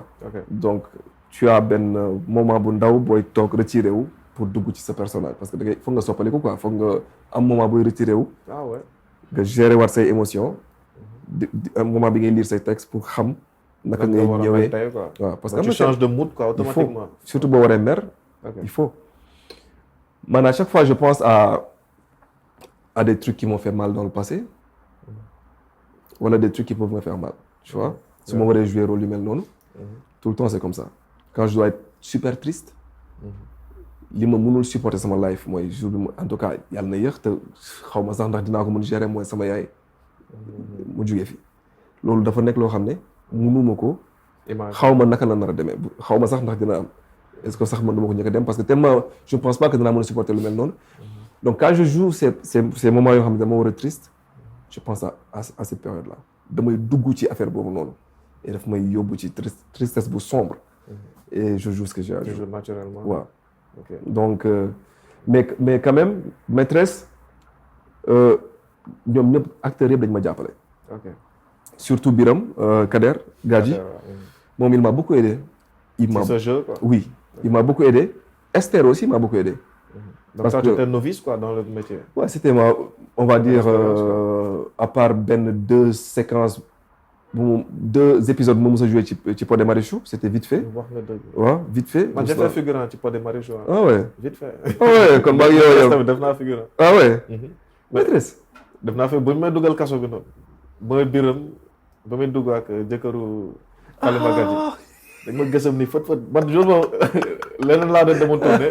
xëy ma gis ma taal ma ne bàyyi kaay jox la rôle bi ba joué vite fait. nice c'est vrai nekk série bu nga xam ne suivre naa ko. j'ai bien aimé. si c'est dans la cat ba cat. non Maîtresse mooy déclicu série yi quoi on va dire.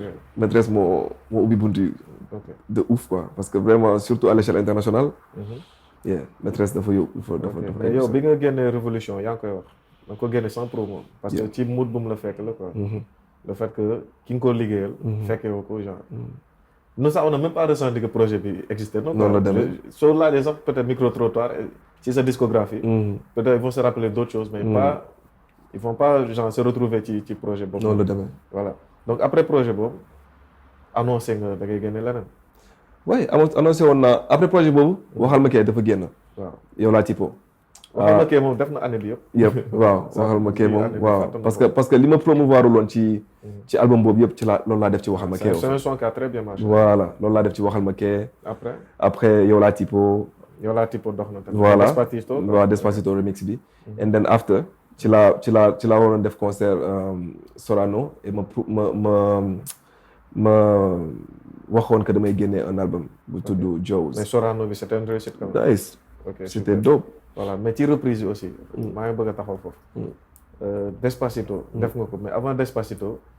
ba jour bu ma lay jëkk a rencontré xam nga sama mémoire mu ngi soog a ñëw nag. c'était avec MC Ada. bu Cream Team. waaw. yaa ngi fàttali. jour boobu. jour boobu dafa la tëggal sa gàtt kër bu kiif noonu. remake léegi maag moom ñoo àndoon jour boobu. ndeysaan commencé gu ma def MC Ada moom nag moo defoon remixu. kii Happy Birthday bi nekkoon ci Révolution. exactement très bon beatmaker nekkoon Cream Team quoi. ba léegi mu ngi dóor ah. mais c'est un malade man gisatuma ko sax. mais moo xaw a kii quoi moo technique. mais il est malade. ils sont en pause quoi. MC Ada. nga def sa gàtt kër son. waaw nga ne yow. fil nga booy vibe bu kiif na bi te après nga tegaat. yëpp nga génne ko. yëpp voilà yëpp léegi on avance foofu noonu. c'est vrai. Après les singles que tu as balancés. après ci laa ne damay génne Joes. Joes def naa ci vidéo. waaw wax donc nga ci ma ne vidéo ma gis ne naa sax saa vidéo bi. soo Joes ñaata année yaa ngi koy. tu sais Joes ah. waaw pare na depuis 2017. ça signifie quoi déjà. Joes xam sama benn xarit. sama boy la quoi mais vraiment sama gaañ la woon quoi xam nga liñ naan xale bu setee loxo. mën a bokk ak mag ndam. donc punkal mi Mouhamed la tudd ñu koy woowee punkal mi quoi. punkal mi dafa mën a woowee jëwrin. ok jëwrin affaire yow ma ne ko lan woowee jëwrin mu ne ma parce que yow yaay suñu jëwrin yow yaa ñuy jiite yow t'es un leader. loolu doon wax tout le temps quoi danaa ma yow da nga am kiiw leader quoi yow. ma ne ko ok mu ne ma jëwrin ma ne ko ok léegi comme yow nee nga ma leader la te jëwrin nga ma tuddee dama woowee Joes. léegi yaa ko abrégé noonu. ko explication bi yombul. pour man lu ne pour man lingala la. wala kii Rwanda. j'ai pas cherché loin. Joes. ma ne ko dama woowee Joes. Joes ban année la nga ko annoncé. fin 2017. fekk 19 fin. non xaaral 23 non pire xam nga moo graaw xam nga yow Joes nga wax. waaw. enregistré waat naa beneen album après révolution. man j'ai 2 albums sama kër. ok instant bi nii sama kër yor naa fa 2 albums ak ay li ma yor ci ay 2 albums. ak ay single ak ay top line yi dul jeex. yoo xam ne maa ngi koy commencé sax di joxe ndànk-ndànk. est-ce que tu vois. bi ma annoncé Joes war ko génne normalement dafa waroon génne avant Sorano bi. ok c'était ça le 3 décembre la waroon génn. 2017 maa ngi doon def concert le 27 décembre su ma juumul. j'ai travaillé avec un gars. je vais même pas dire son nom. on a travaillé équation. non sérieusement ngir yàlla may ma loolu. ñëpp xam nañ ko waajoo. il est connu. ok kon nañ bàyyi noonu. on a bossé. et ba ñu war a génne album bi. mais man ak moom on a toujours bossé ci benn feeling quoi on parlait jamais d'argent. ok mais moi je parlais avec sama benn proche bu doon liggéey ak moom ne ko album bi yëpp pare man dinaa comptabiliser lu fay. léegi album bi moom ñu ko doon link est-ce que yaa ngi ci album bi et tout ça mu ne ma nice maa ngi ci. on avait enregistré ma ne la so album bi pare woon xam nga lu pare kay génne rek moo ci des. maintenant leen rek moo ci desoon mooy mixer ak masteriser. ok boobu man maa ngi daw aussi ci sama concert. nekk ci. j'avais pas mon staff que j'avais avant bon tu vois man ak sama petit frère ñoo doon gérer yenn affaires yi tout ça mon petit frère maa ngi koy big up lu bëri. li tax parce que il croit toujours en moi. sama rak. sama petit frère ba tey may wax ak yow ne chaque jour. moom il soutient l'artiste quoi. muy artiste. non kooku. il me voit pas que comme son grand frère. moom daf may gis ba tey comme un artiste actuellement mu ngi Australie. ok daf may jékki-jékki rek yónnee ma benn. micro mu ngi ba Australie. ci kangourou yi. wallaahi. yenn saa mu yónnee ma vidéo kangourou yi. yàggul sax xoolal benn TLM 102 la ma yónnee. ok benn micro su ma ko nee micro dafa ma neex rek dafa ma koy yónnee. en fait c'est un. nee na ma boy s'il te plaît. tout le temps dina ma sa son yi laay fuité. donc. man ak moom ñu doon job tu vois. ñu ngi ci mix ak mastering yi waaw. léegi fi ñu war a jobee fi ñu war a mixer affaire yi. ba à la dernière minute. ça parle d'argent. le gars il vient il me fait non. c'est même pas que ça parle d'argent. J'ai pas le temps pour finir ton projet j'ai d'autres trucs à faire. Mais ça commence à me sortir des trucs que j'ai pas compris boy. I was like. non amul temps quoi. au début pour man day fo hein. I was like for real. non. et pire. ma ne ko ok grave. ma teg album bi na le ma teg sama concert ma invité ko. ma ne ko genre yaa ngi nag prémix yi tout ça. mais moom ba tey le projet c'est avec lui. maa ngi affaire yi ba tey. projet pré-session et tout. lépp. mixé rek c'est j'ai tout. mais instant boobu non. ok j'étais tellement dégoûté man comme gis na ni feeling yooyu may am noonu laa mel man. émotion bi. donc tu l'as invité ci sa soirée. toog première. ma invité ko mu ñëw. ok garaawul. nice waxaatu si. man mi sax waxaatuma ci. et après ça. yàlla def nañu dajawaat ma ak moom dajawaat plusieurs fois. dans le cadre professionnel wala. ok ñu avancé. su ma amee deal ma xam ne moom moo ko mën a gérer dama koy andi mu gérer ko I don't care mais li mu doxalee ak man foofu noonu loolu def na ko. genre ça t'a dégoûté quoi. ça m'a dégoûté quand même. mais ci man si j'étais à ta place dinaa jéem a xool naka laay joobaate projet. non naka laa koy yeggalee. non si comme moom it t'a accompagné ba benn moment mënatul. jéem a xool benn. I know mais instant boobu noonu pour man. c'était pas le moment pour que lui il me lâche. man loolu noonu pour moi c'était un peu lâche quand même man j'aurais aimé depuis le début mu ne ma non. ok donc tu penses que le fait que contrat moral ngeen am amul finance amul dara. moo tax c'est le jaay après quoi. mais après j'ai compris une chose mooy nit doo ko mere ci yëfam. ok est-ce que tu vois je veux dire du moment où. c'est toi qui es dans le besoin. au début on n'avait pas parlé d'argent et que ñu dem ba ci biir loolu commencé ni ñëw ak non aw ma temps et I'm like ok ça m'a dégoûté mais du ma ko mere. ba du ma waxate ak moom wala non. moo tax après ma tegoon. loolu il se sent pas gêné. I don't know peut-être lui il peut savoir mais man xaw ma. donc loolu moo la pousse pour nga dugg ci cinéma bi période boobu. après nag ba ma duggee ci cinéma bi. comme je dis tu as 3 saisons et tu as 3 saisons yoo xam ne que quand tu tournes tu as 6 mois yoo xamante ne si chaque jour da nga dem tourner ji et tout ça. xam nga la doo am temps bu bëri quoi xam nga la. et après bon je faisais des singles je continuais mes singles tranquillement et tout ça. mais teewul maa ngi doon enregistré aussi yeneen. la priorité c'était plus la musique depuis ce moment. parce que nañu waxante dëgg quoi da nga ko teg à côté musique. bon instant boobu on va dire oui. tu sais pourquoi. xam nga nit feeling ngay demee ak surtout flamme bi ne ci yow.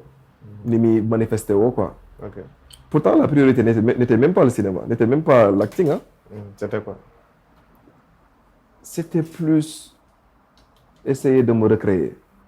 réinventer ou bien. waaw me réinventer mais plus ci loo xamante ni si. mun na nekk legacy suba. mun na nekk comment on dit legacy mun na nekk. li nga fi bàyyi quoi. waaw mun na nekk héritage. comprendre nga. et j'ai pensé à entreprendre j'ai pensé à faire des choses yoo xam ne sama doom bu màggee. mu fekk bugguma sama doom booy. donc musique bi da nga ko teg en parenthèse. sama doom bugguma mu nekk woykat. pourquoi. ñaanuma ko yàlla sax. ndax yow li nga ci dund la. wala li ci nekk rek. en fait j'aime pas tourner lu musique bu commencé jël. pas bu commencé bi mu jël. c'est quoi. yaa ngi démotivé booy te booy yaay seen référence. non démotivé moo leen.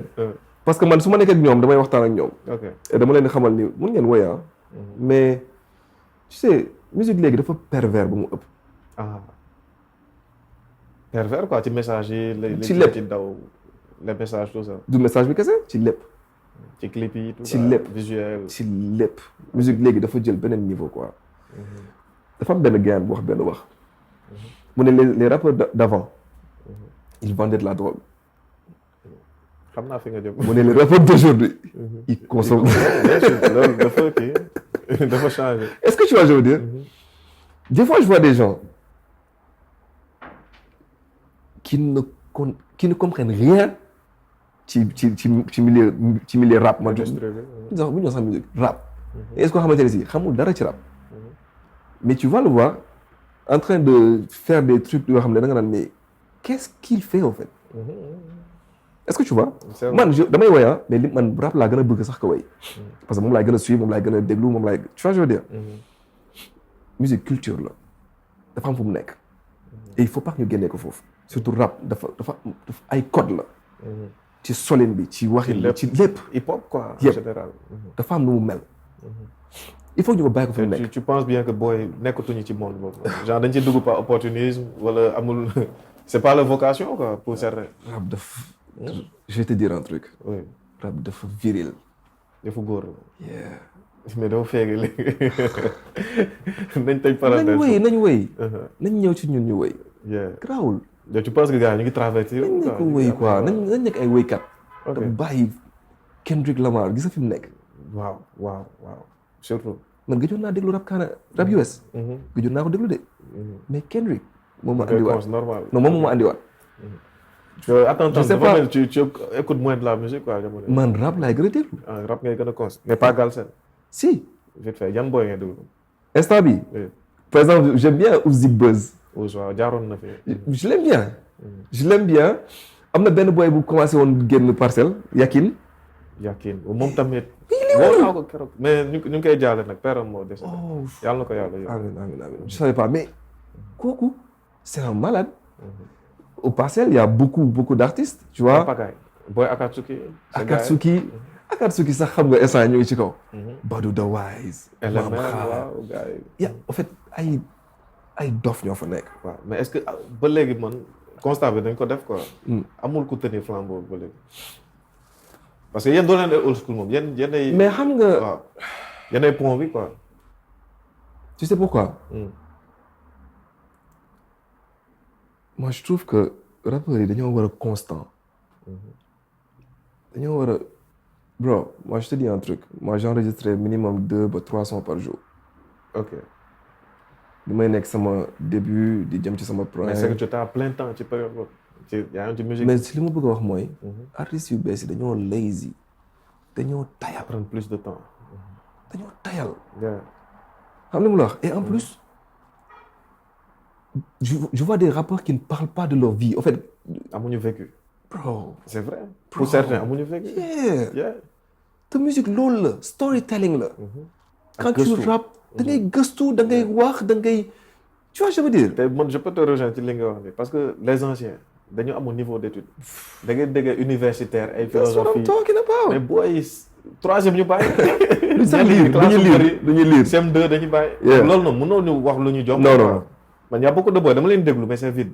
mais mooy li ma lay expliquer. ils rappent tous de la même façon. waaw même style. maintenant nag ñi rappent tous de la même façon là. dafa am tout le temps lu ñuy manqué. quand je te parle aujourd'hui de Ouzdik Buzz c'est parce que je le vois pas tout le temps faire ay drill ak yu mel noonu en tout cas man. il fait d'autres choses. il fait mais par exemple le son qu'il a fait avec Deep. moi c'est un son qui me tue. il a fait un son avec Thomas Mr Cash. ak Mr Cash. right. kon xam nga ne maa ngi koy suivre. donc j'aime bien j'aime bien ce qu'il fait. tu vois moi des rappeurs comme ça je les aime bien. gis nga un gars comme boo ñëwee Parcelles par exemple Mamxa wala Badou wala gars yi nekk foofu. quand tu les écoutes tu sens que dañuy mais man li may wax mooy contenu bi. restons dans du rap. des lyrics. lyrics yu. des punchlines. man benn Booba. li tax ba mën ba tey damay dem di dégluwaat ay Lunatique di dégluwaat ay. Mauvais Oeil yu yàgg yi. bro parce que le gars yi. y a du texte. benn phrase da nga ciy tukki ñëwaat quoi. c'est que tamit flow dafa jël dessus ci lyrics yi. gars flow la yi nga. moo tax drill nag loolu la. drill c'est tu vois je veux dire. rappeur bu taxaw. da nga war a xam ni kii rappeur la. man je commence à comprendre d'où le fait que nga bëggoon Nit Doff parce que tu sentais que rappeur incarné loolu quoi. mais même Canabasse. base de boss waaw. hey charisme. message bi. vécu bi. ay Omzo. gis nga rappeur yooyu noonu ñun suñu génération rappeur yooyu noonu. bro ba ci ay Deep ay rappeur lañu. ok ay Ngaaka bu ñu taxawee da ngay xam ni rappeur moo taxaw et das xamal pour man loolu la quoi. mais écoute. tu les encourages quand même. je vous encourage à faire. arrêtez de faire du sale. message bi jàll. moi je te vois plus ci sa influence. Wizkid par exemple.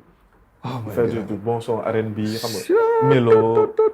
man maa ko teree rap quoi ba def ma ne booy bàyyil rap. ouais Wizkid c'est un malade. waaw il chante bien. trop bien. moi je peux te dire beaucoup d'artistes. Wizkid je l'aime bien. y en a de boo demee ils sont bien en charge. duñu jeex. mais li ma productivité. mais de un. il faut ñu constant mais Khir Sarr par exemple. tu vois et mais sama coup de cœur. xaw ma kañ la épisode du génn mais sama coup de cœur instant bii may wax ak yow. Saliou Diam. Ndaanaan MV Multi Voice génn na projet joli cœur. il a un son. qui s'appelle Diamond. Diamond clip na ko. maintenant il y a une version live bu mu def noonu. non mais. da nga ciy sentir sa bopp. oh my god. non il y a des gens qui chantent toujours.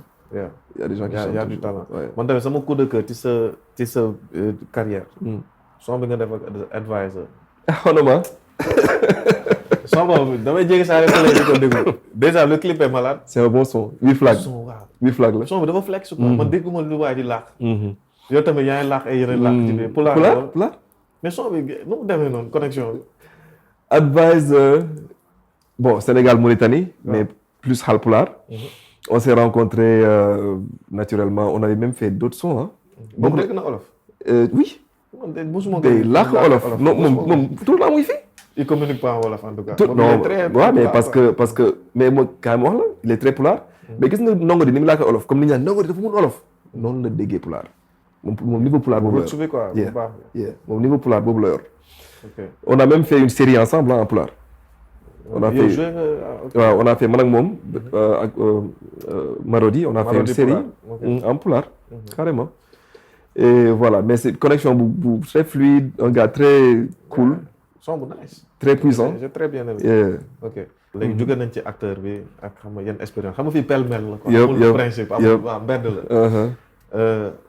jékki-jékki sur internet sur Instagram on voit Edmo commencé xam nga administratif quoi commencé laal ay Lacoste commencé laal ay chemise xam nga yëngal fii clé auto xam nga ci dugg xam nga comprendre duñu quoi léegi am na lu ma doon xasee sama benn copain nongo te muy rap te mu njool ni xees dañ ko doon xas quoi yow rapport ONG léegi yow est-ce que yow duggoo ci cadre ça c'est un beau truc wax la kam moo ko tuddee Wëzloo moo ko tuddee Wëzloo xam dafa ko yow rapport ONG quoi parce que moom il est très administratif nongo moom ay Nescafé fii et xam nga il est dans des trucs quoi yow tamit da nga jéggi ça rek ONG administratif entreprendre on va dire et quand je t'ai dit que j'ai voulu me recréer ou bien me réinventer à un moment donné j'ai compris qu'il fallait que ma bàyyi fii loo xam ne su ma demee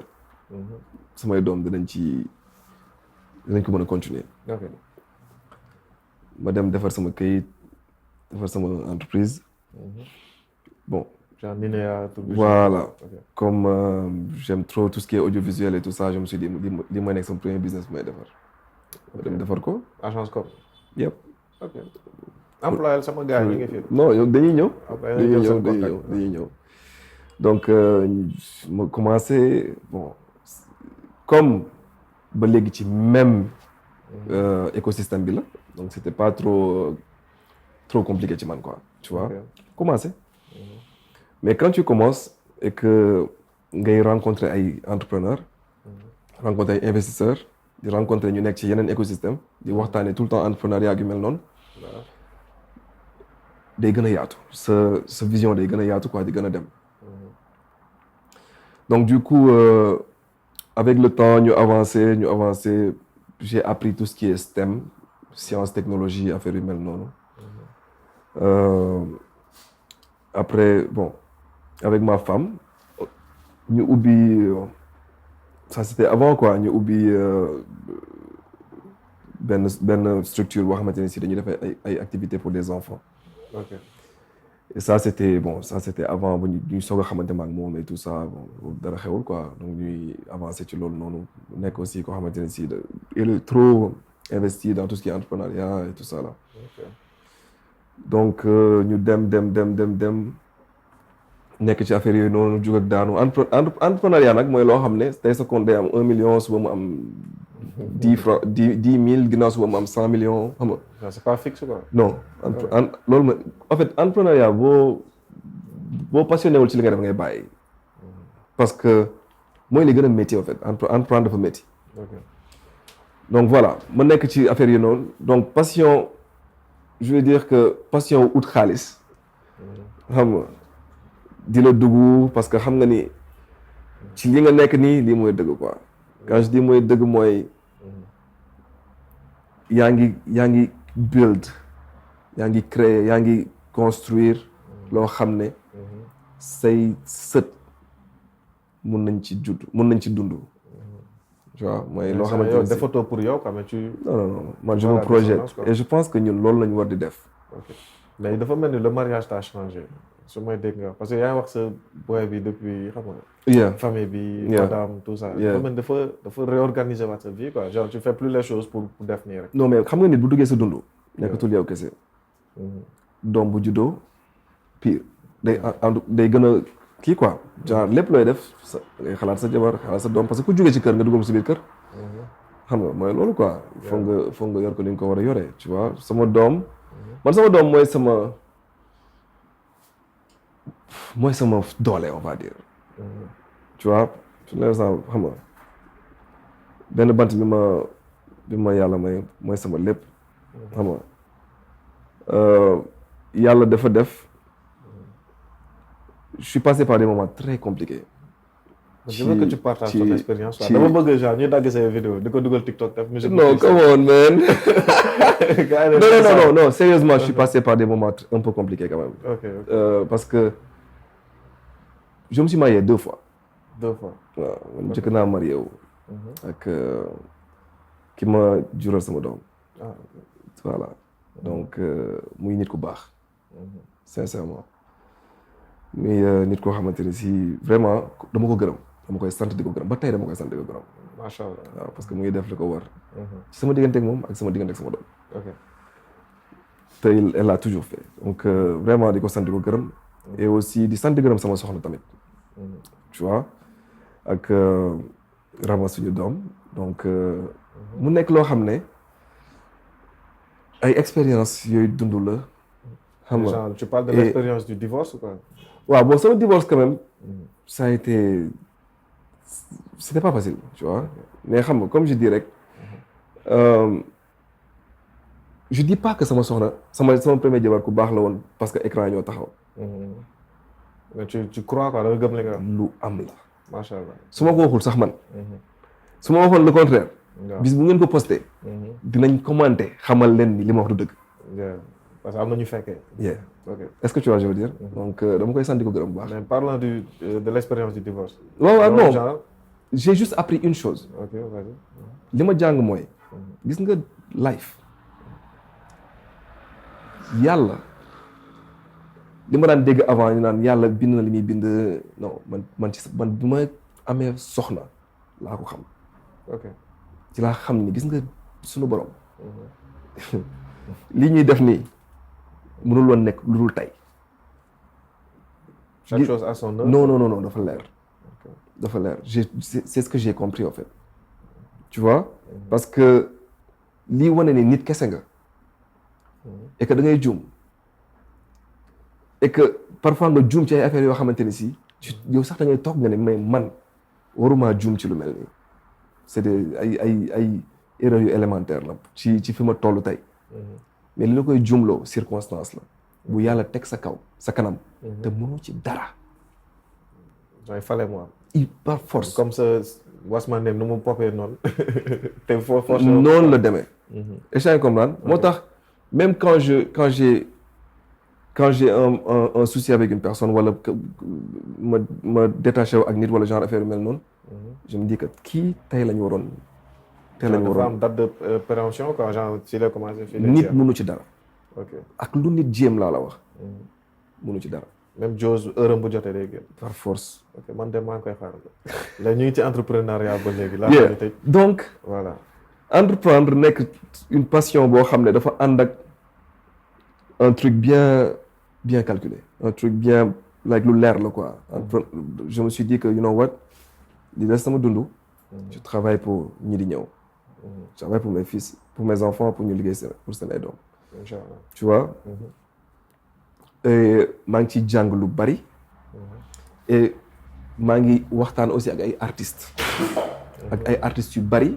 di leen xamal ni il faut que ñu boole loolu seen dund. tu vois je veux dire. ñu anticiper. il faut. ok il faut. mais y en a yoo xam ne genre ils comprennent pas ban moment la ñu war a xalaat seen réinvention bi quoi. mais tu sais moi je me dis que loolu mënoo ko déterminer tu sais pourquoi. parce que artistes yi bokkuñu ay plan. bokkuñu ay plan de carrière. bokkuñu aussi ni seen life di demee. trajectoire yi quoi. waaw parce que tu sais parfois circonstances daf lay dugal ci yenn yi tu vois je veux dire parfois ci ay circonstances ngay demee ci yenn ngay rebondir ci yenn yi. bu fekkee da nga sànq yaa ngi posé benn question aussi pour yenn booy lu tax ñu jékki-jékki fël ñu disparaître affaire yooyu quoi manque de constance. mais c'est que man j'ai pu remarquer pour certains booy genre bu ñuy commencé toj ñu commencé leen ràññee boobu ils avaient genre 20 ans wala 21 ans et 2020 quoi. léegi 5 ans plus tard ñu ngi 25. donc ça commence à pression sociale bi. Of course. day dal seen kaw. of course. moo tax ñenn ñi dama leen di comprendre quoi damay jékki du ma leen dégg ma woo leen ma ne booy nu mu demee noonu. naan temps ma ay job ma ay leen sama bopp. que ne maa wut xaalis. loolu lañ la wax. mais tu sais si ngay comprendre après. léegi nag man damay côté boobu noonu li may wax li may ñaan nguur bi fi nekk. vidéo bi dina dem xam ba kañ ba ñii di ñëw ba keneen ak keneen. nañuy protéger artistes yi fi nekk. ba ñuy mën a tedd ci li ñuy def parce que mën na nekk bu fekkoon mënul nekk sax ñu mën a wax. mais lu mën a nekk la. nañuy jël fonds yi man xaw ma sax comment ça se passe parce que. culture waaw fonds yi moo koy gérer. j'ai vu ça et di ko féliciter ci loolu bien sûr. mais di wax ni man par exemple idée yi ma doon am benn jour dama doon wax sama benn xarit ma ne ko. su ma joxoon 1 milliard ne ma ok fonds baa ngi nii pendant 5 ans chaque année dañ lay jox 1 milliard.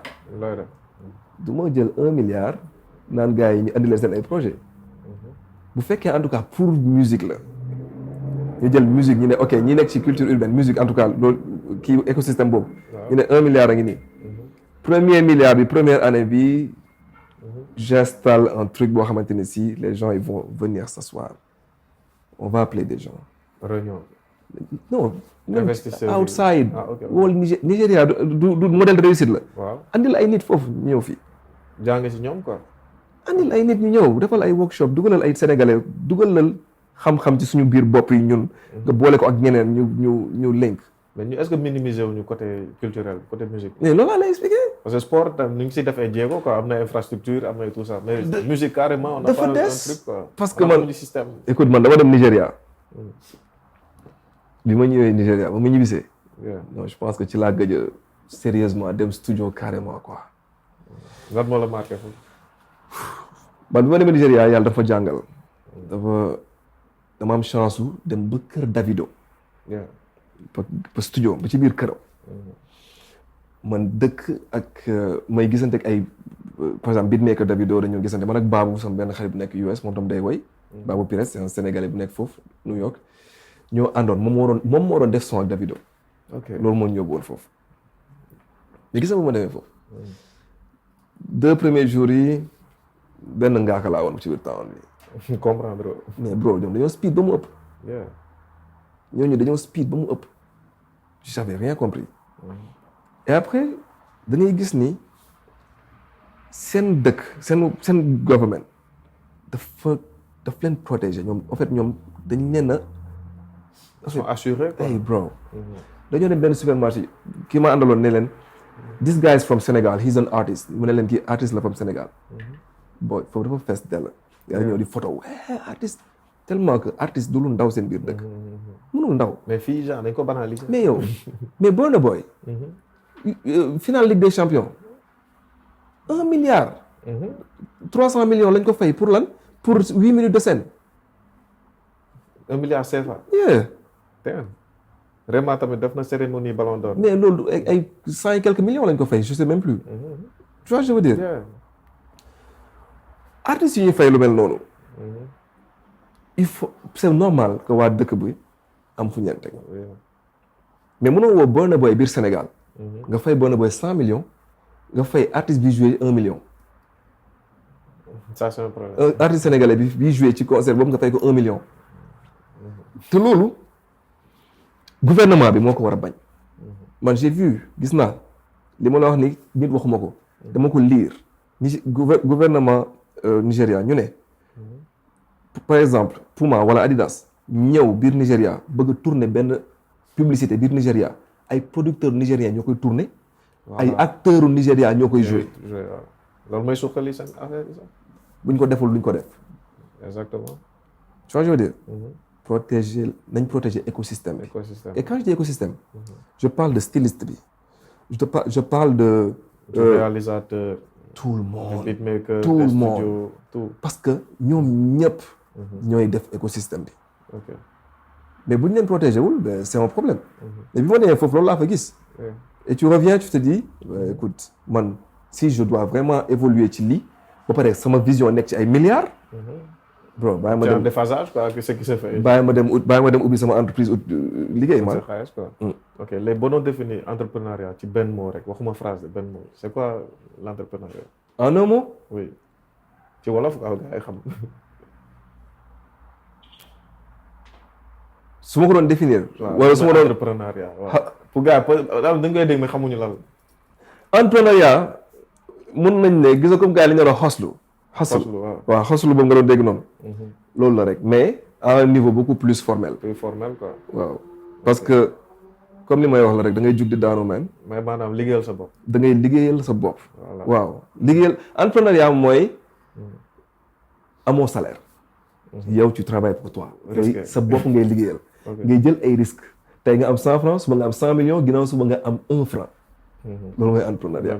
te du ñu gars yi dañoo bëgg sécurité parce que ñi liggéey ci salarial weer bu dee dañoo bëgg ñu fay leen. mais moo wax la benn affaire. ñi ëpp xaalis si àdduna bi amuñu salaire. Elon Musk tout ça ñoom. amuñu salaire ils ont beaucoup de business quoi dañuy injecté. amuñu salaire. man instant yii nii am na business sax yoo xam ne. dama koy teg nii mais. da yow ngay daal salarial jaaroo ci quoi. musuma ci jaar benn yoon. biñ may fay bi may liggéey lavage de voiture. ok par mois la. waaw dañ ma doon foofu c'était situation moyenne. noonu la demee mais à part ça. musuma liggéeyal kenn. ok voilà donc Edmo c'était un plaisir ci man pour moi. de t'accueillir waxtaan mënoon na dem ba 3 heures de temps. du jeex. waaw mais tamit peut-être dina am suite. soo génnee sa album. loolu maa ngi koy xaar. incha allah incha allah j'espère que interview dina la motiver. davantage xam nga mix master yi. incha allah j'ai des ingénieurs ici waa Iwol Studio ñu ngi fi. ñëpp a ngi fi xam nga. fat ak yenn projet parce que gars yi ko soxla. incha allah voilà y a un gap quoi parce que R&B yaa ne indi bokk nga si ñu ko indi. waaw depuis loolu. non man kay maa ko non man. dafa tumuraanke man gis maa nga ko kenn installé R&B comme yow ni nga daan. R&B. ah R&B kay maa ko installé Sénégal. bu ñu gisee keneen dañ ma ko wax wax. yàggale chantier bi parce que R&B mu ngi dundaat ci yeneen dëkk yi. mais bu baax non mais instant yi nag vraiment il y a des artistes qui sont là qui le font.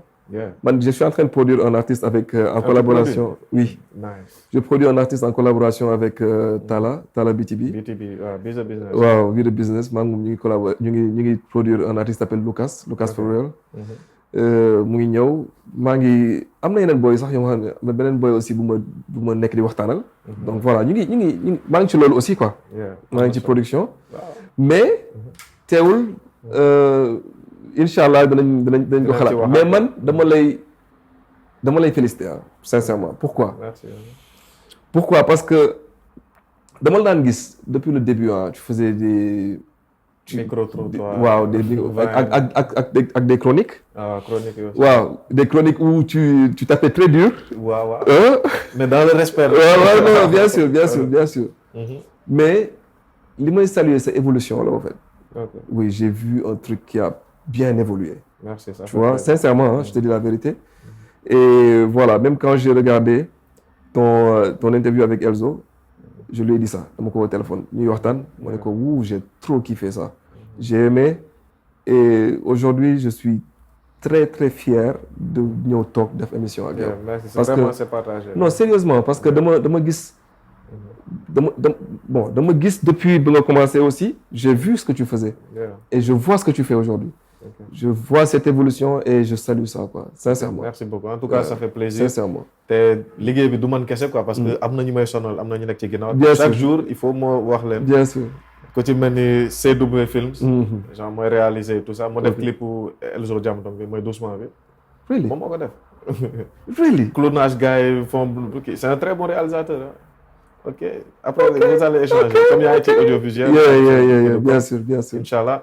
Donc il y a Optimus Group, Optimus Prod, voilà, il est là, di gérer affaire yi, di remercier aussi ñoo xam ne nekkoon nañ fi au début ku ci mel ni Tamsir, au carré les deux Tamsir, Bamba, ils sont nombreux ko lim jum daal. En tout cas gars maa leen di gërëm mais équipe bi tey gars yi ñoo ko gérer Optimus ak CW Films. Di remercier bërëb bu ñu nekk aussi mooy Villa 13. Donc am na fu ñu defee shooting. am na espace bu ñu nekk donc série yu bëri am na série Marodi yoo xam ne fii lañ koy tourner ak FN Prod donc le studio est là mooy room 528 ak Passa Khadim ñu ngi koy béggee le grand NIX tamit ñu ngi koy béggee et côté entrepreneuriat aussi c'est le placement de produits quoi parce que il faut me remercier un gars qui a une boutique d'électronique mu ngi tudd Poulard quoi Poulard donc disque dur externe xam nga machine écran tout ça tous les matériels haut de gamme boo soxla. mu ngi ci rue 13 bi boo demee xam nga dina la defal xéwal quoi. Iwol studio tamit au mixage. studio mu ngi si Rue 10. su ma fàttee ngeen wax ma équipe bi fàttewuma kenn wax naa ñëpp. waaw voilà le matos les éclaireurs donc maa leen jox seen numéro noonu quoi tout ce qui est éclairage LED softbox tout ça caméra Sony xam nga location la ñuy def. numéro baa ngi nii. voilà donc service commercial aussi ñu si bëgg a jàpp waxal ak gars yi. waaw dugal seen loxo lépp ñoo koy gérer suñu bopp. sponsor yàlla rek mooy suñu sponsor. il faut ngeen ñëw soutenir gars yi ñu ngi defar lu nice vraiment ngeen soutenir leen bu baax xam nga. yes mais pourquoi pas marqué ay xam nga ñoom Sony ay ñoom ñëpp lu Matidi. Matidi na ñëw. ñoo leen jox ko xorom ci cin bi. waaw mais aussi il faut ngeen dem ci ñoom. waaw kon dinañ def benn proposition. incha allah mais mooy la ma wax ci entreprendre bi rek. il faut ñuy daw foog ngay dem uti opportunité yi. donc s'il y a un message boo xam ne bëgg nga ko jàllale xam naa madame mu ngi lay xaar. maa la retenir ba heure bi. bon li may wax rek mooy j'ai envie de voir une musique en tout cas sénégalaise bu dem beneen niveau. benn côté bi gouvernement bi laa koy wax ngeen taxaw ñi waxuma artistes yi de ñi nekk ci écosystème bi yëpp vraiment que mu gën a dem ci kaw. beneen bi artistes yi soyez beaucoup plus authentique surtout booy bees s'il vous plaît soyez beaucoup plus original authentique ñëw leen ak du contenu bu arrêtez le sale là ça sert à rien ça c'est pas vous. arrêtons de nous créer des vies et faisons des trucs yoo xamante ne si ñun la.